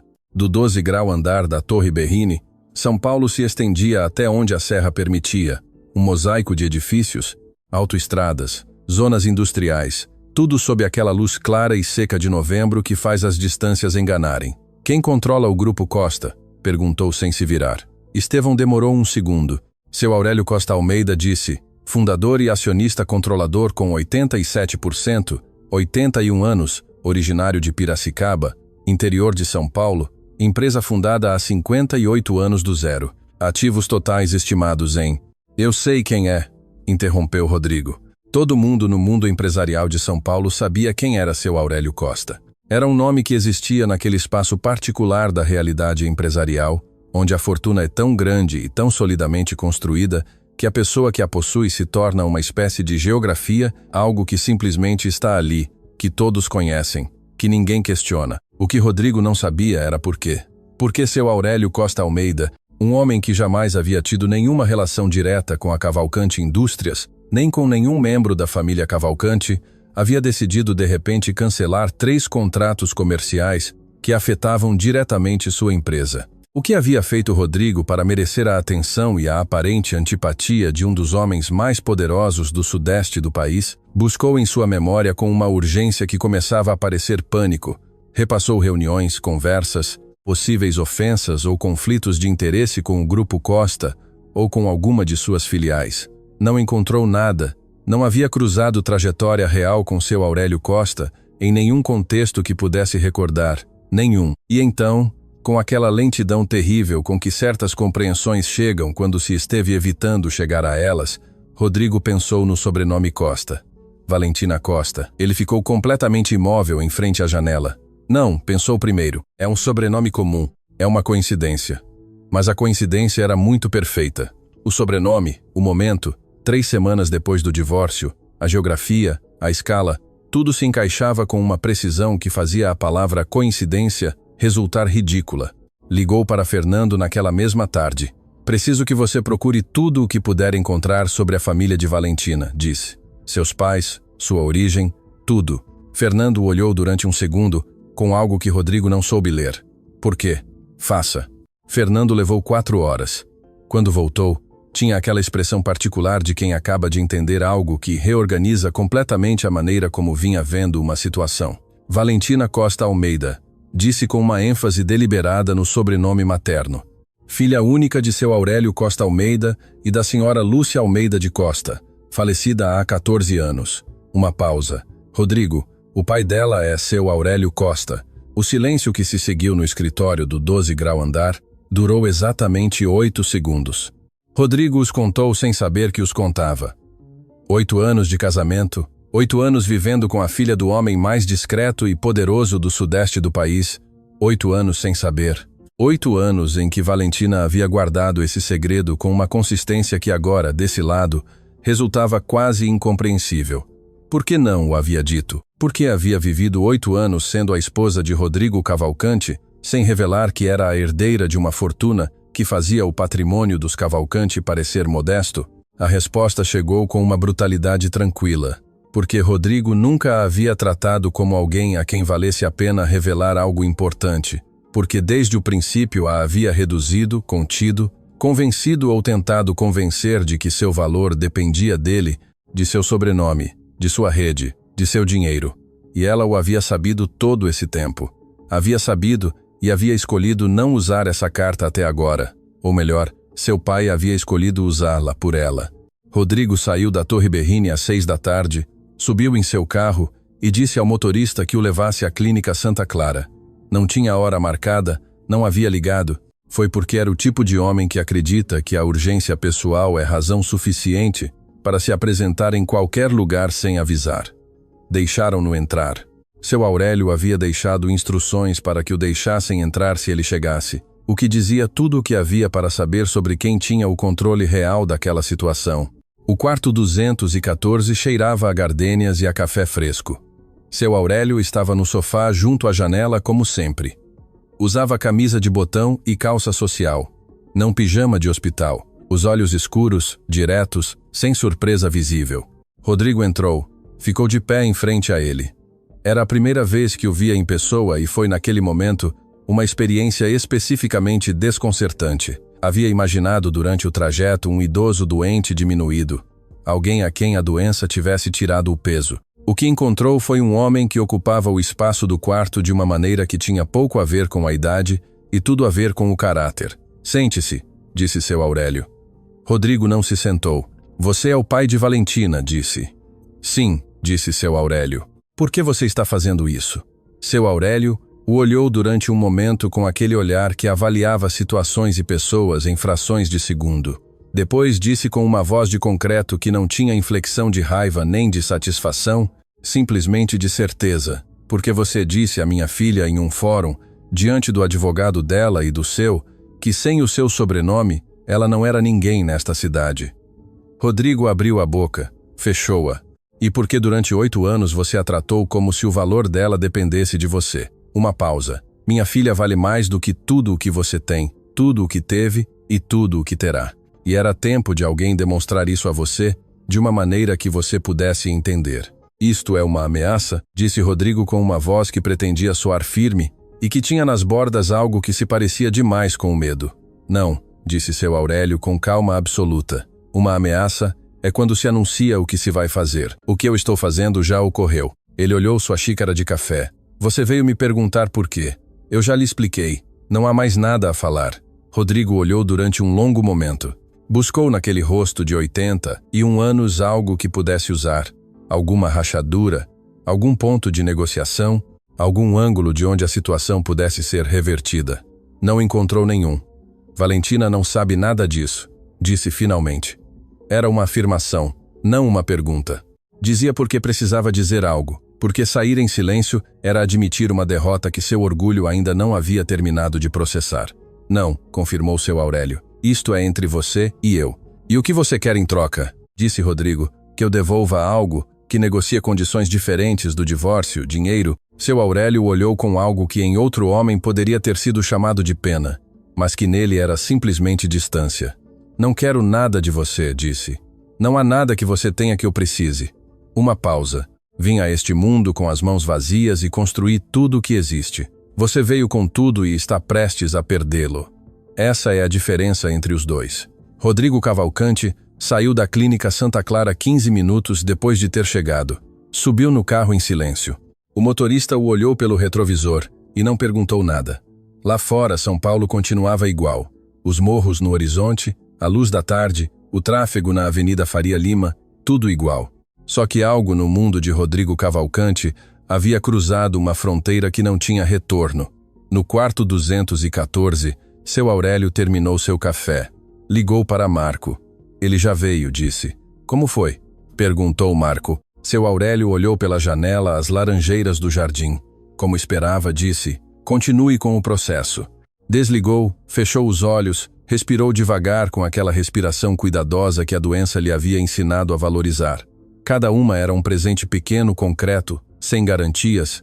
Pensou em Valentina, em seu vestido cor vinho, em seu sorriso tranquilo em frente a Rodrigo no salão do Palácio Tangará, na maneira como havia respondido sem precisar que ninguém a defendesse. Não precisava, nunca havia precisado, mas ele o havia feito de todas as formas, porque era a única coisa que ainda podia dar-lhe, que ela não podia dar a si mesma. A queda total. Há uma classe de silêncio que precede os grandes desmoronamentos. Não é o silêncio do descanso nem o silêncio da paz. É o silêncio tenso e quieto, que as coisas têm justo antes que a gravidade faça o que sempre ia fazer. Lembrar a tudo o que está de pé, que nenhuma altura é permanente se os alicerces estão mal colocados. Esse silêncio durou exatamente 9 dias no mundo de Rodrigo Cavalcante. No 10º dia, o mercado reagiu. Não foi um colapso dramático. Os mercados raramente colapsam de repente quando se trata de empresas de médio porte com história e com razoável diversificação de receitas. Foi mais parecido com uma erosão. Uma queda de 8% em uma jornada, seguida de uma recuperação parcial no dia seguinte, seguida de outra queda de 6%, seguida de uma estabilização nervosa que os analistas descreveram em seus relatórios com palavras como incerteza na cadeia de suprimentos e pressão nas margens operacionais e monitoramento recomendado. A linguagem dos analistas financeiros tem essa peculiaridade. Pode dizer que algo está caindo usando palavras que soam a simples precaução. Rodrigo lia esses relatórios cada manhã com a expressão de um homem que sabe exatamente o que significam e que, no entanto, não pode evitar buscar neles uma leitura diferente, mais otimista, que não está lá. O diretor financeiro da Cavalcante Indústrias, um homem chamado Arturo, que havia trabalhado com a família durante 16 anos e que tinha a virtude comum de dizer a verdade, embora resultasse incômoda, pediu uma reunião urgente ao final da segunda semana. Rodrigo, disse Arturo, sentado em frente à mesa do 12 grau andar com suas pastas ordenadas com a precisão de quem preparou esta conversa várias vezes antes de ter, lá, preciso que você entenda a dimensão completa do que está acontecendo. Eu entendo, disse Rodrigo. Não creio que você entenda totalmente.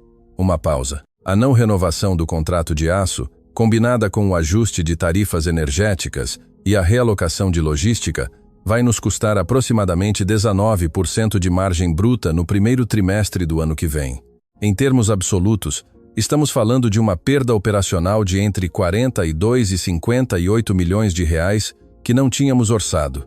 Rodrigo não disse nada, mas isso é o impacto direto, continuou Arturo. O impacto indireto é mais complicado. 3 de nossos sócios no fundo de investimento que nos capitalizou há 2 anos têm cláusulas de revisão de posição se a ação cair mais de 15% em um período de 30 dias. Já caiu 14%. 3%. Quando chegará a 15%? Interrompeu Rodrigo. Arturo o olhou durante um segundo. Se não fizermos nada entre 7 e 12 dias. Rodrigo se levantou, caminhou até a janela. O panorama de São Paulo do 12 grau andar continuava sendo o mesmo. Os morros, as autoestradas, o corredor industrial ao fundo, mas naquele momento tudo isso lhe parecia mais distante do que antes. Como se a distância entre ele e a cidade tivesse crescido vários centímetros, sem que ninguém o tivesse movido do lugar.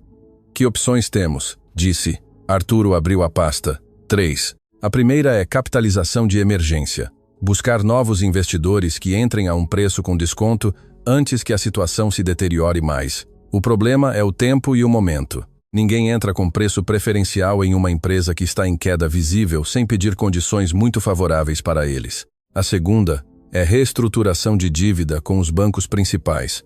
Renegociar prazos e condições para aliviar a pressão de fluxo de caixa a curto prazo. A terceira, vender ativos não estratégicos, a fábrica de Minas Gerais, o armazém em Curitiba, gerar liquidez imediata. Rodrigo ouviu tudo com uma quietude que Arturo, que o conhecia bem, soube ler corretamente. Não era a quietude de quem está processando opções. Era a quietude de quem já entendeu que nenhuma das 3 opções o tira do problema de raiz. Deixe a análise em minha mesa, disse Rodrigo finalmente. Eu te ligo amanhã. Arturo saiu. Rodrigo ficou sozinho no escritório. Ligou para Fernando. Fernando chegou 20 minutos depois com aquela energia sua de homem que sempre está em movimento e que desta vez, quando entrou e viu o rosto de seu irmão, moderou visivelmente. Sentou-se sem dizer nada e esperou. Vamos perder a empresa, disse Rodrigo. Fernando não respondeu de imediato. Era uma de suas poucas virtudes consistentes. Não dizia coisas desnecessárias quando o que a situação pedia era ouvir. Não vamos perdê-la de repente, continuou Rodrigo. Vai ser mais lento, mais visível, uma pausa, mais vergonhoso. Há algo que possamos fazer? Rodrigo olhou para seu irmão. No rosto de Fernando havia algo que Rodrigo não lembrava ter visto antes com tanta clareza. Preocupação real. Não a preocupação superficial de quem teme perder comodidades, mas algo mais profundo e mais honesto, do tipo que aparece quando as pessoas se confrontam com consequências que nunca calcularam, porque nunca pensaram que poderiam chegar. Há coisas que podem ser feitas, disse Rodrigo, mas o problema de raiz não tem solução fácil. O problema de raiz é que seu Aurélio Costa decidiu que somos o alvo, e enquanto isso não mudar, qualquer coisa que fizermos é remendar um barco que já tem água dentro e não há como falar com ele, de chegar a um acordo. Fui, disse Rodrigo. Não há nada que ele queira de nós. Ele disse sem rodeios. Uma pausa longa. Ele tem razão. Não há nada que possamos oferecer a ele que valha algo para ele. O silêncio entre os 2 irmãos teve naquele momento uma textura diferente de todos os silêncios anteriores. Era o silêncio de uma compreensão compartilhada, incômoda e definitiva, que haviam chegado a um ponto onde os recursos habituais, o dinheiro, as conexões, a negociação, o poder do sobrenome, não alcançavam, que estavam diante de algo maior do que eles e construído com uma solidez que os deixava sem alavanca real. O que nenhum dos 2 disse em voz alta, embora os 2 o pensassem, era que havia uma pessoa cuja mediação poderia talvez mudar algo. Uma pessoa que tinha acesso a seu Aurélio de uma maneira que nenhum advogado, nenhum intermediário empresarial, nenhuma ligação de nenhum contato político poderia replicar. Valentina. A semana seguinte foi a mais dura na história recente da Cavalcante Indústrias. A ação ultrapassou 15% de queda. 2 dos 3 sócios do fundo ativaram suas cláusulas de revisão. Os bancos chamaram reuniões urgentes. Os fornecedores alternativos de aço confirmaram tempos de entrega de 12 semanas no mínimo. O e-mail corporativo de Rodrigo se encheu de mensagens que ele ia postergando porque todas as suas respostas exigiriam admitir algo que seu caráter ainda resistia a admitir. Foi Dona Eugênia quem ligou primeiro. Dona Eugênia Cavalcante e Salgado, 73 anos, matriarca da família, mulher daquela geração que havia aprendido que o poder feminino se exerce da sala de casa e não dos conselhos de administração, e que essa convicção lhe havia dado uma influência real sobre sua família durante décadas, embora nenhum documento o registrasse. Ligou para Rodrigo em uma quarta-feira às 10 da manhã com aquela voz de senhora que nunca pede, mas constata. Rodrigo, preciso que você venha almoçar hoje. Estaremos Fernando, você e eu. A comida na casa de Dona Eugênia no Pacaembu foi uma dessas experiências que só existem em famílias onde as hierarquias são antigas e os silêncios são eloquentes. Comeram sopa de capelete e carne assada no refeitório de mogno com a louça dos dias especiais que Dona Eugênia usava também nos dias de crise, porque considerava que os momentos difíceis mereciam a mesma dignidade que os celebratórios.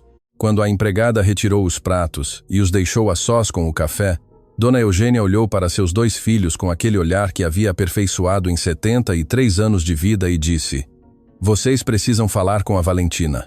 Rodrigo deixou a xícara sobre o pires. "Mamãe, não me interrompa." Uma pausa. "Eu sei o que aconteceu. Sei o que você disse a ela no fórum." Outra pausa mais longa. "E sei por que não sou boba, embora às vezes me tratem como se fosse, que o que está acontecendo com a empresa tem a ver com ela, com o pai dela." Fernando olhou para a mesa. "É a única pessoa que pode intervir", continuou Dona Eugênia, "e ela vai fazer ou não vai fazer, mas vocês não saberão se não forem pedir a ela." "Pedir a ela?" disse Rodrigo com uma voz que tinha nas bordas algo que se parecia à indignação, mas que na realidade era orgulho ferido. "Pedimos a Valentina que convença o pai dela a nos deixar em paz?" "Vocês pedem a Valentina que fale com o pai dela", disse Dona Eugênia com uma firmeza tranquila. "O que ela decidir fazer com essa conversa é problema dela." Uma pausa. "E Rodrigo, quando você for, peça perdão, não porque lhe convém, mas porque você deve." O silêncio que se seguiu foi o mais pesado da tarde. 2 dias depois, Rodrigo e Fernando se apresentaram no apartamento em Moema, onde Valentina vivia. Era um edifício moderno de 10 andares na zona norte de São Paulo, perfeitamente respeitável, muito abaixo dos padrões de vida que Valentina havia tido durante o casamento. Rodrigo havia estado naquele edifício uma vez, quando os advogados coordenaram a entrega das chaves, e o havia olhado com aquele olhar seu de avaliação que classificava tudo em termos de valor e posição social. Valentina os recebeu, abriu a porta, os viu os 2 no corredor e não disse nada durante um segundo. Depois se fez de lado.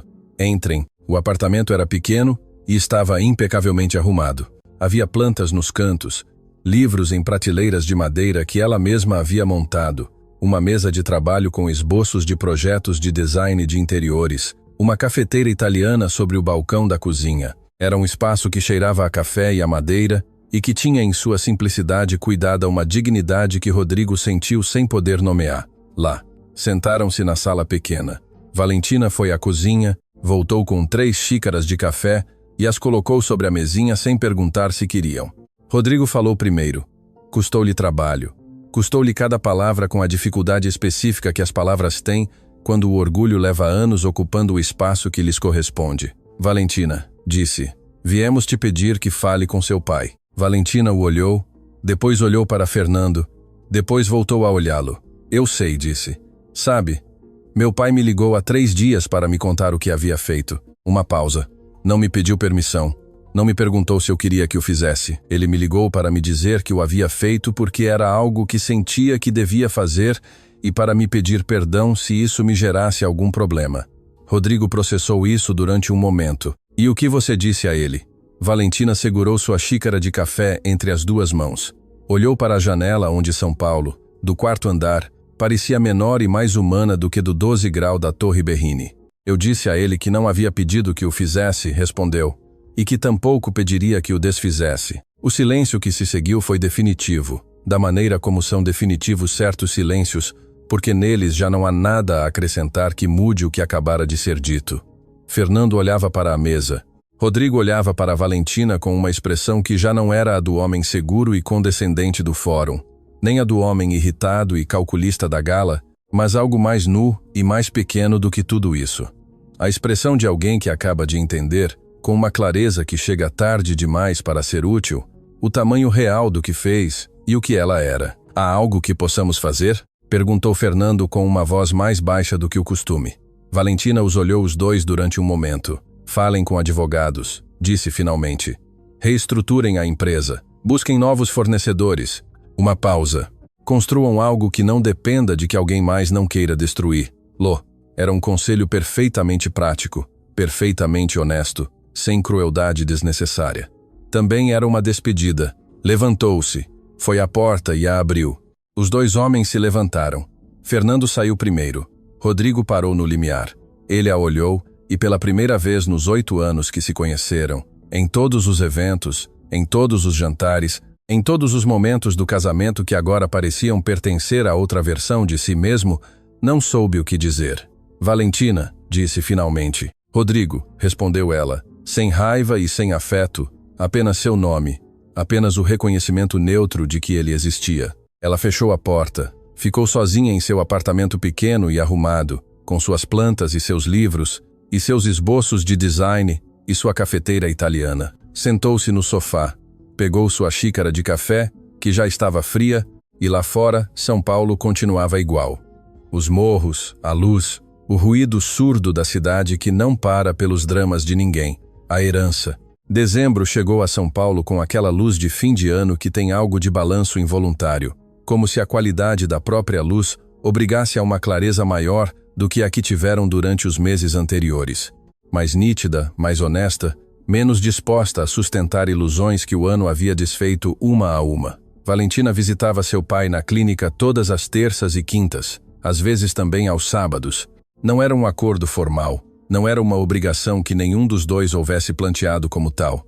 Simplesmente havia ocorrido assim, com a naturalidade ligeiramente desajeitada das coisas que se constroem depois de uma ruptura longa e que ainda não tem nome próprio, mas que já tem peso real. Ela levava café da cafeteria que ficava a 3 quadras da clínica, porque o café da máquina do corredor era, segundo seu Aurélio, água disfarçada de ambição. Levava também algumas vezes os esboços dos projetos de design em que estava trabalhando, porque havia descoberto que seu pai, que ela sempre havia imaginado interessado exclusivamente em números e contratos e estruturas de capital, olhava esses esboços com uma atenção genuína e fazia perguntas que demonstravam que entendia mais de espaço e proporção do que sua história empresarial sugeria. Este projeto, disse seu Aurélio em uma terça-feira da primeira semana de dezembro, apontando um esboço de reforma de uma casa na Avenida Faria Lima que Valentina havia trazido naquela tarde.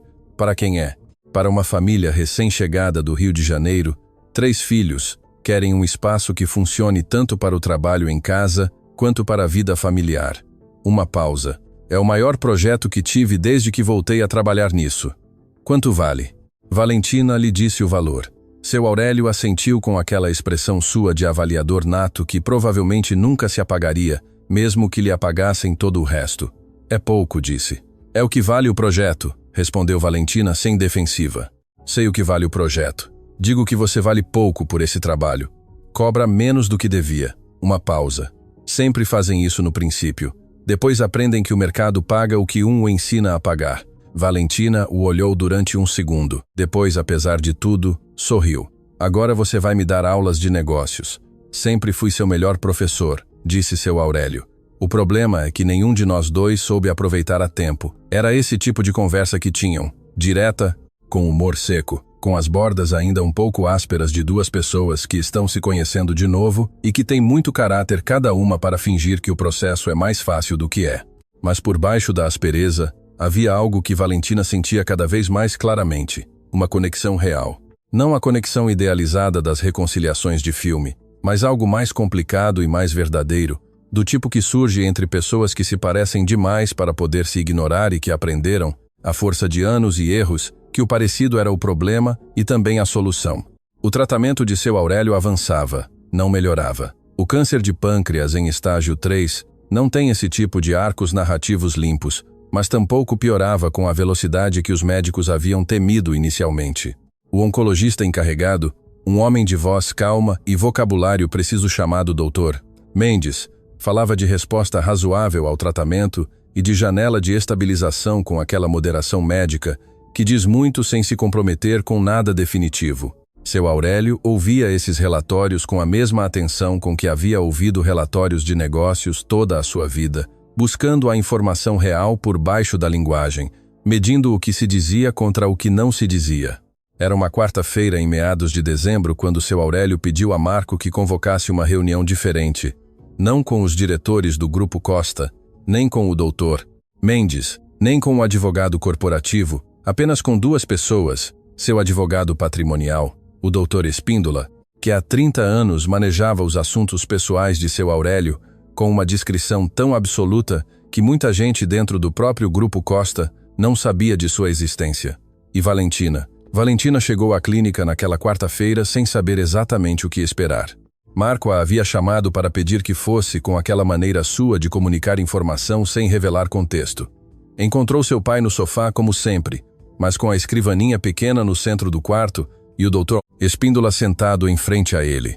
Um homem de uns 65 anos, terno cinza, com a expressão de quem esteve em quartos de hospital suficientes ao longo de sua carreira para ter desenvolvido uma tranquilidade específica diante da combinação de riqueza e doença. Sente-se, disse seu Aurélio. Valentina se sentou, olhou para o Dr. Espíndola e depois para seu pai. O que foi? Vamos falar do futuro, disse seu Aurélio. O que se seguiu foi uma conversa de quase 2 horas que Valentina havia imaginado vagamente como uma possibilidade em algum momento das últimas semanas, mas que agora que estava ocorrendo, resultou ser simultaneamente mais simples e mais avassaladora do que havia calculado. O doutor Espíndola apresentou os documentos com aquela eficiência profissional de quem teve muitas dessas conversas e sabe que a clareza é, nestes contextos, a única forma genuína de respeito. Explicou a estrutura patrimonial do Grupo Costa com suas 43 empresas, suas holdings no Brasil e no exterior, seus bens imóveis, seus investimentos financeiros, seus fundos de caridade. Explicou o esquema de sucessão que seu Aurélio havia desenhado e que o doutor Espíndola havia ido estruturando juridicamente ao longo dos últimos 4 meses, desde o diagnóstico. A herdeira universal era Valentina, não uma parte do patrimônio, não uma porção generosa, mas delimitada. Tudo, os 87% das ações de controle do Grupo Costa Holding que seu Aurélio tinha em seu nome, passariam mediante um fundo irrevogável já constituído para o nome de Valentina Costa Almeida no momento do falecimento de seu pai ou, alternativamente, no momento em que seu Aurélio decidisse efetivar a transferência em vida, o que o esquema também contemplava. Valentina ouviu tudo isso com as mãos sobre os joelhos e uma expressão que o Dr. Espíndola, em seus 30 anos de experiência com famílias de alto patrimônio, classificou mentalmente como inusitadamente serena para o contexto. Quando o Dr. Espíndola terminou, houve um silêncio. Pai, disse Valentina finalmente. Isto é, ela buscou a palavra. Enorme. Eu sei, disse seu Aurélio. Não preciso. Eu sei também, disse seu Aurélio com uma paciência que nele era nova, que Valentina havia ido descobrindo nessas semanas e que suspeitava que a doença havia tido algo a ver com seu aparecimento. Mas isso não muda nada. O Grupo Costa eu construí. Pertence à minha família. Você é minha família. Não há mais ninguém. Há diretores, há empregados, há uma filha, a interrompeu seu Aurélio. E o resto são pessoas que trabalham para a empresa. Isso não é a mesma coisa. Valentina o olhou durante um momento. No rosto de seu pai, naqueles olhos escuros que o tempo não havia tocado, nas mãos grandes e nodosas que descansavam sobre a escrivaninha, na postura ainda ereta de um homem que se negava a ceder espaço, embora o corpo já nem sempre respondesse como antes. Encontrou algo que não havia buscado conscientemente, mas que reconheceu. A expressão de um homem que chegou ao ponto da vida onde já não lhe resta tempo para fazer as coisas de maneira indireta. Você sabe o que significa isso? Disse Valentina. Administrar tudo isso, as empresas, os diretores, as decisões. Eu sei perfeitamente, disse seu Aurélio, e sei que você também pode. Uma pausa, não porque seja minha filha, mas porque eu te conheço. Demorei demais para reconhecê-lo. Mas eu te conheço. Valentina olhou para a janela. As laranjeiras do jardim naquela tarde de dezembro tinham frutos, pequenos, redondos, de uma laranja tão saturada que pareciam pintados. Ela os havia ignorado todas as vezes anteriores que havia estado naquele quarto. Agora os viu. Por que agora? Perguntou. Por que não esperar? Seu Aurélio demorou a responder. Era uma pausa que tinha dentro o peso específico das coisas que os homens orgulhosos não dizem até que não lhes resta outra opção que dizê-las. Porque esperei demais, disse finalmente com tudo. Esperei demais para te ligar. Esperei demais para te pedir perdão. Esperei demais para te dizer o que você valia quando ainda podia ter te protegido de pessoas que não o sabiam. Uma pausa mais longa. Já não me resta tempo de continuar esperando o momento certo. O doutor Espíndola olhava discretamente para seus documentos com aquela habilidade que tinha para se tornar invisível quando a conversa cruzava do plano legal para o plano humano. Valentina não respondeu de imediato. Sentiu algo no peito que era complicado de nomear porque eram várias coisas ao mesmo tempo.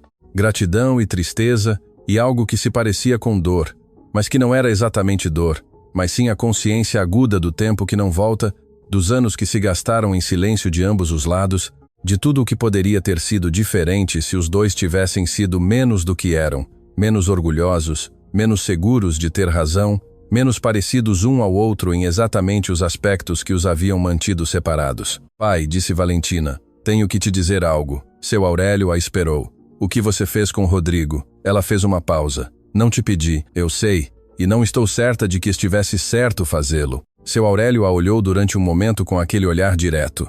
Estou certo, disse. Você sempre está certo de tudo. De quase tudo, respondeu seu Aurélio. De alguns erros não estive certo até que já era tarde para repará-los. Uma pausa. Mas disto sim. Um homem que diz à minha filha que sem o sobrenome dele ela não é ninguém merece aprender o que essa declaração lhe custa. Isso eu não lamento. Valentina o olhou durante um momento mais. Depois assentiu, não em sinal de que aprovava exatamente, mas em sinal de que entendia de onde vinha essa decisão, que tipo de amor, complicado, tardio, expresso na única linguagem que aquele homem havia aprendido a falar durante 81 anos de vida, a havia motivado. Quero que saiba, disse seu Aurélio com uma voz que baixou um pouco, que perdeu um pouco da dureza de concreto e ganhou algo diferente, que os anos em que não liguei foram os mais difíceis da minha vida, não porque os negócios fossem ruins, mas porque todas as noites, antes de dormir, pensava que tinha uma filha em algum lugar desta cidade e que estava escolhendo o orgulho em vez de ligar para ela. Valentina o olhou. Por que você me diz isso agora? Porque se não te digo agora, respondeu seu Aurélio, não sei quando vou ter outra oportunidade. Foi a primeira vez em todos os anos que Valentina podia recordar que seu pai usou esse tipo de palavras. Não como declaração de vulnerabilidade estratégica, não como abertura negociadora, como o que eram. Verdade simples, dita a tempo, com tudo o que lhe custava dizê-la. Valentina se levantou do sofá onde estava sentada, caminhou até onde estava seu pai, ajoelhou-se junto ao sofá, não de maneira teatral, mas com a naturalidade de quem precisa estar à mesma altura que outra pessoa para lhe dizer o que tem que dizer, e colocou sua mão sobre a mão grande e nodosa de seu pai. Seu Aurélio a olhou. Em seus olhos escuros, esses olhos que o tempo não havia tocado, havia algo que Valentina não havia visto neles nunca. Umidade, não lágrimas. Exatamente. Esse estado anterior às lágrimas que tem os olhos das pessoas que aprenderam muito cedo que chorar era um luxo que não podiam se permitir e que nunca o desaprenderam totalmente. Eu também, disse Valentina, em voz muito baixa.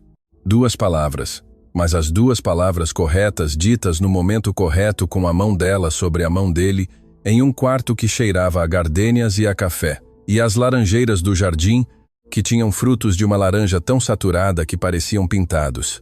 O doutor Espíndola, com aquela discrição de 30 anos, fechou sua pasta, levantou-se em silêncio e saiu para o corredor. Deixou-os a sós. O pai e a filha, o tempo que se havia ido e o que ainda restava, e fora da janela, as laranjeiras do jardim da Clínica Santa Clara, quietas e cheias de fruta sob a luz de dezembro. O último capítulo. Janeiro chegou a São Paulo com um frio seco, e claro que fazia a serra parecer mais definida do que nunca, como se o inverno tivesse limpado o contorno com precisão de navalha. Era o tipo de frio que não paralisa, mas que desperta, que coloca as coisas em alerta, que faz o ar ter um sabor particular, limpo, sem promessas falsas, honesto como são honestos os começos quando um não os decora demais. Na primeira segunda-feira de janeiro, às 9 da manhã, Valentina Costa Almeida entrou pela primeira vez no edifício corporativo do Grupo Costa. Não como visita, não como a filha do fundador fazendo um percurso sentimental.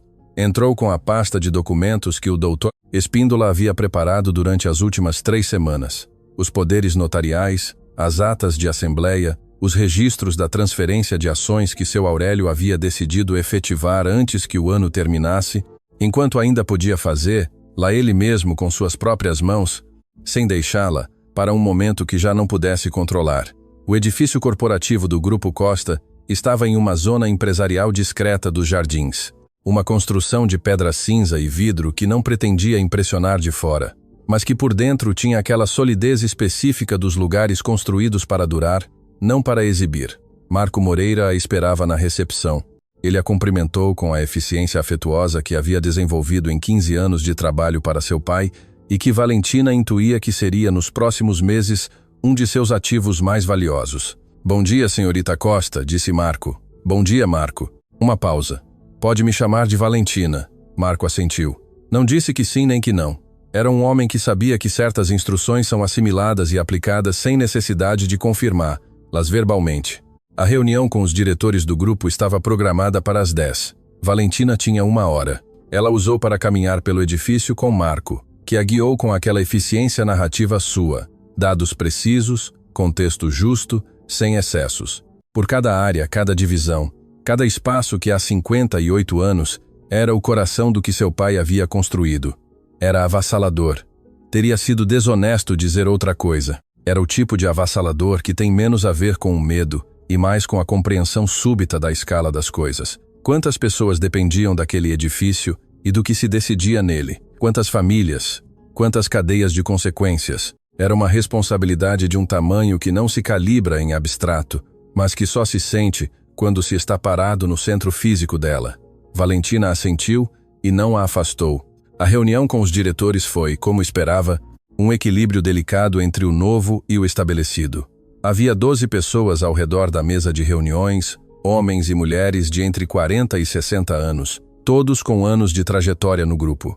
Todos com a mistura compreensível de lealdade ao fundador, incerteza diante do que viria e a avaliação inevitável de quem era esta mulher que agora tinha 87% da empresa. Valentina não chegou com um discurso preparado. Chegou com perguntas. Perguntou pelos projetos em andamento, pelas prioridades do ano, pelos contratos mais delicados, pelos mercados onde o grupo tinha presença e os que ainda não havia explorado. Perguntou com a atenção de quem genuinamente escuta, sem a urgência de demonstrar que já sabe, sem a insegurança de quem precisa impressionar, tomou notas. Quando não entendeu algo, o disse. Quando lhe deram informação que contradizia algo que havia revisado nos documentos prévios, o assinalou com precisão e sem agressividade. Ao final da reunião, o diretor de operações, um homem chamado Monteiro, que estava há 22 anos no grupo e que tinha a reputação de ser o mais difícil de convencer de qualquer posição, disse a Marco em voz baixa enquanto saíam. "É a filha dele, sem dúvida." Marco não respondeu, mas tampouco contradisse. Seu Aurélio não esteve nessa reunião. Estava na clínica como na maioria dos dias daquele janeiro, seguindo o tratamento com a disciplina de um homem que decidiu que vai usar o tempo que lhe resta com a mesma eficiência com que havia usado todo o resto. Mas naquela tarde, quando Valentina foi visitá-lo com o café da cafeteria de 3 quadras, contou-lhe tudo.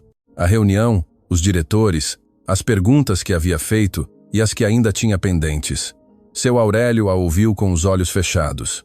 Valentina, que já o conhecia suficientemente bem para saber que os olhos fechados não significavam que não estava prestando atenção, mas sim todo o contrário, continuou falando. Quando terminou, seu Aurélio abriu os olhos. "E Monteiro?" perguntou. "Difícil", disse Valentina, "mas honesto. Creio que posso trabalhar com ele. É o melhor que você tem", disse seu Aurélio. "Não o perca. Não o vou perder." Seu Aurélio assentiu uma vez, e nesse assentimento havia algo que Valentina reconheceu porque era novo. Não era o assentimento de quem aprova, era o assentimento de quem confia. Eram duas coisas completamente diferentes. Enquanto isso, no outro extremo da cidade, Rodrigo Cavalcante atravessava as consequências do que novembro e dezembro haviam deixado. Cavalcante Indústrias não havia colapsado. Era uma empresa com história suficiente para não colapsar em um trimestre difícil, mas havia sofrido uma contração significativa. A venda da fábrica de Minas Gerais para gerar liquidez, a renegociação de dívida com 3 bancos, a saída de 2 dos sócios do fundo de investimento com condições que haviam favorecido mais a eles do que a Rodrigo. A empresa sobrevivia, mas havia encolhido.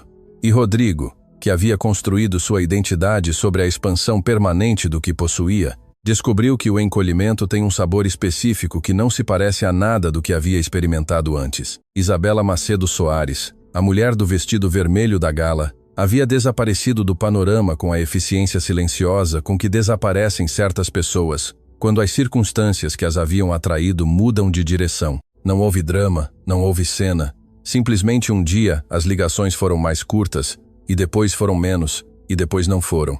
Rodrigo processou isso sozinho em seu apartamento novo, menor que a casa nos Jardins. Porque a casa nos Jardins estava em processo de venda para contribuir com a liquidez, com aquela solidão específica dos homens que construíram seu mundo ao redor do poder que exercem sobre outros e que descobrem, quando esse poder se reduz, que não sabem exatamente o que resta por baixo. A última cartada chegou em fevereiro. Rodrigo se apresentou no edifício corporativo do Grupo Costa em uma terça-feira às 11 da manhã, sem hora marcada. Disse à recepcionista que precisava ver Valentina Costa.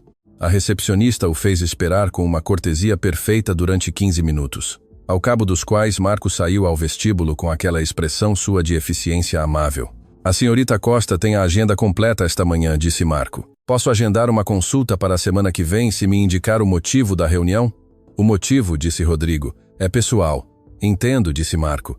Quer deixar uma mensagem? Rodrigo olhou durante um segundo. Olhou o vestíbulo do Grupo Costa com sua pedra cinza e sua solidez discreta.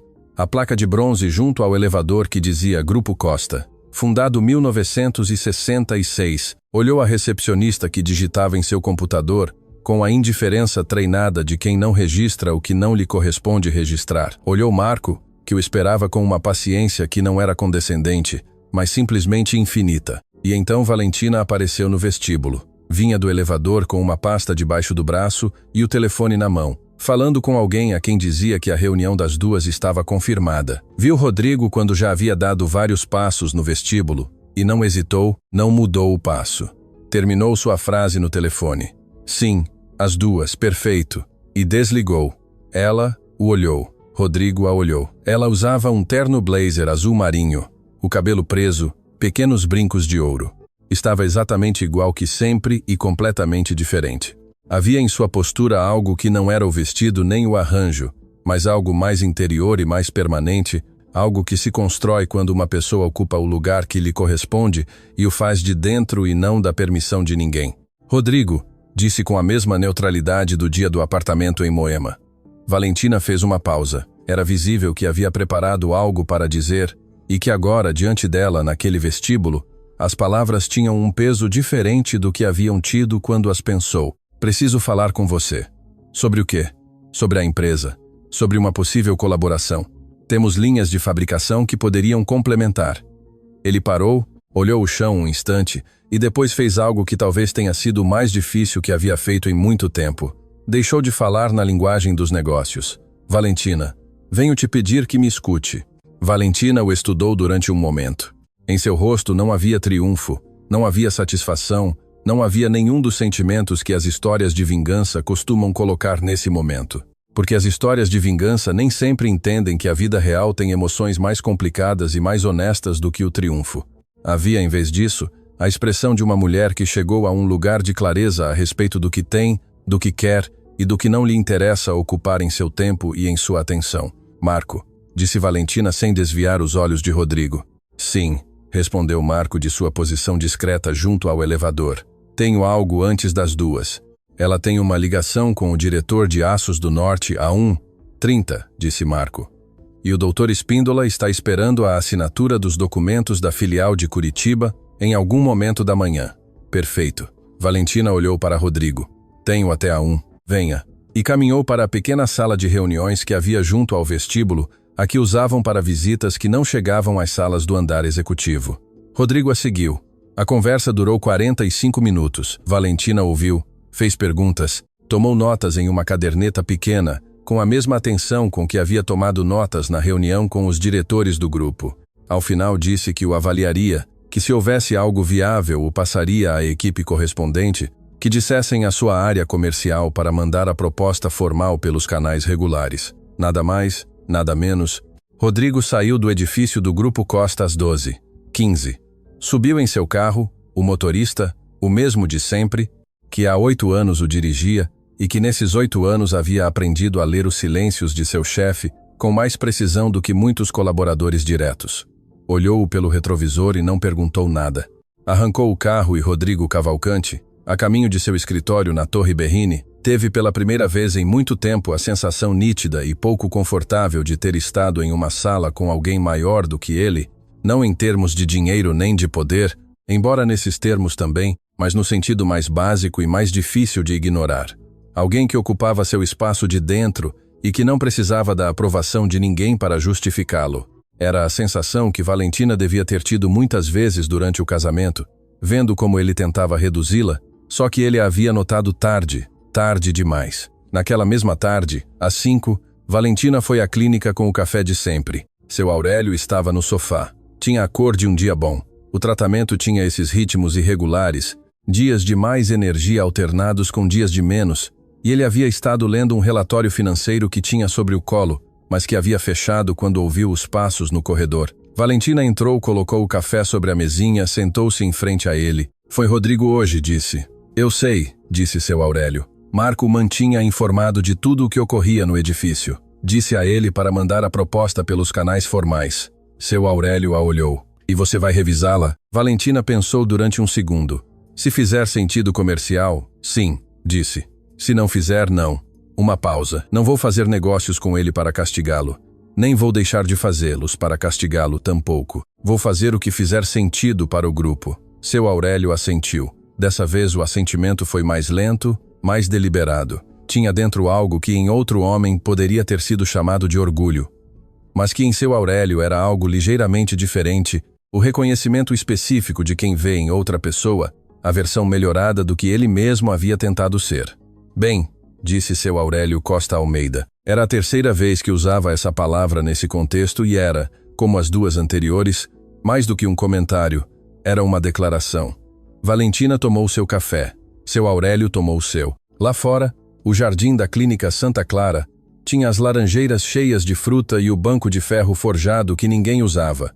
E o céu de janeiro sobre a serra, tão azul e tão claro que parecia pintado. Falaram durante 1 hora dos diretores, dos projetos do ano, de uma decisão que Valentina queria tomar a respeito da divisão de logística e que queria ouvir se seu Aurélio havia considerado em algum momento. Seu Aurélio a ouviu, fez perguntas, deu sua opinião quando ela a pediu e não a deu quando não a pediu, que era uma distinção nova nele e que Valentina notou e apreciou sem dizer-lo. Quando a tarde foi escurecendo para aquele azul profundo de janeiro que em São Paulo chega cedo, Valentina se levantou para se despedir. Seu Aurélio a olhou do sofá. Valentina, disse, você está bem?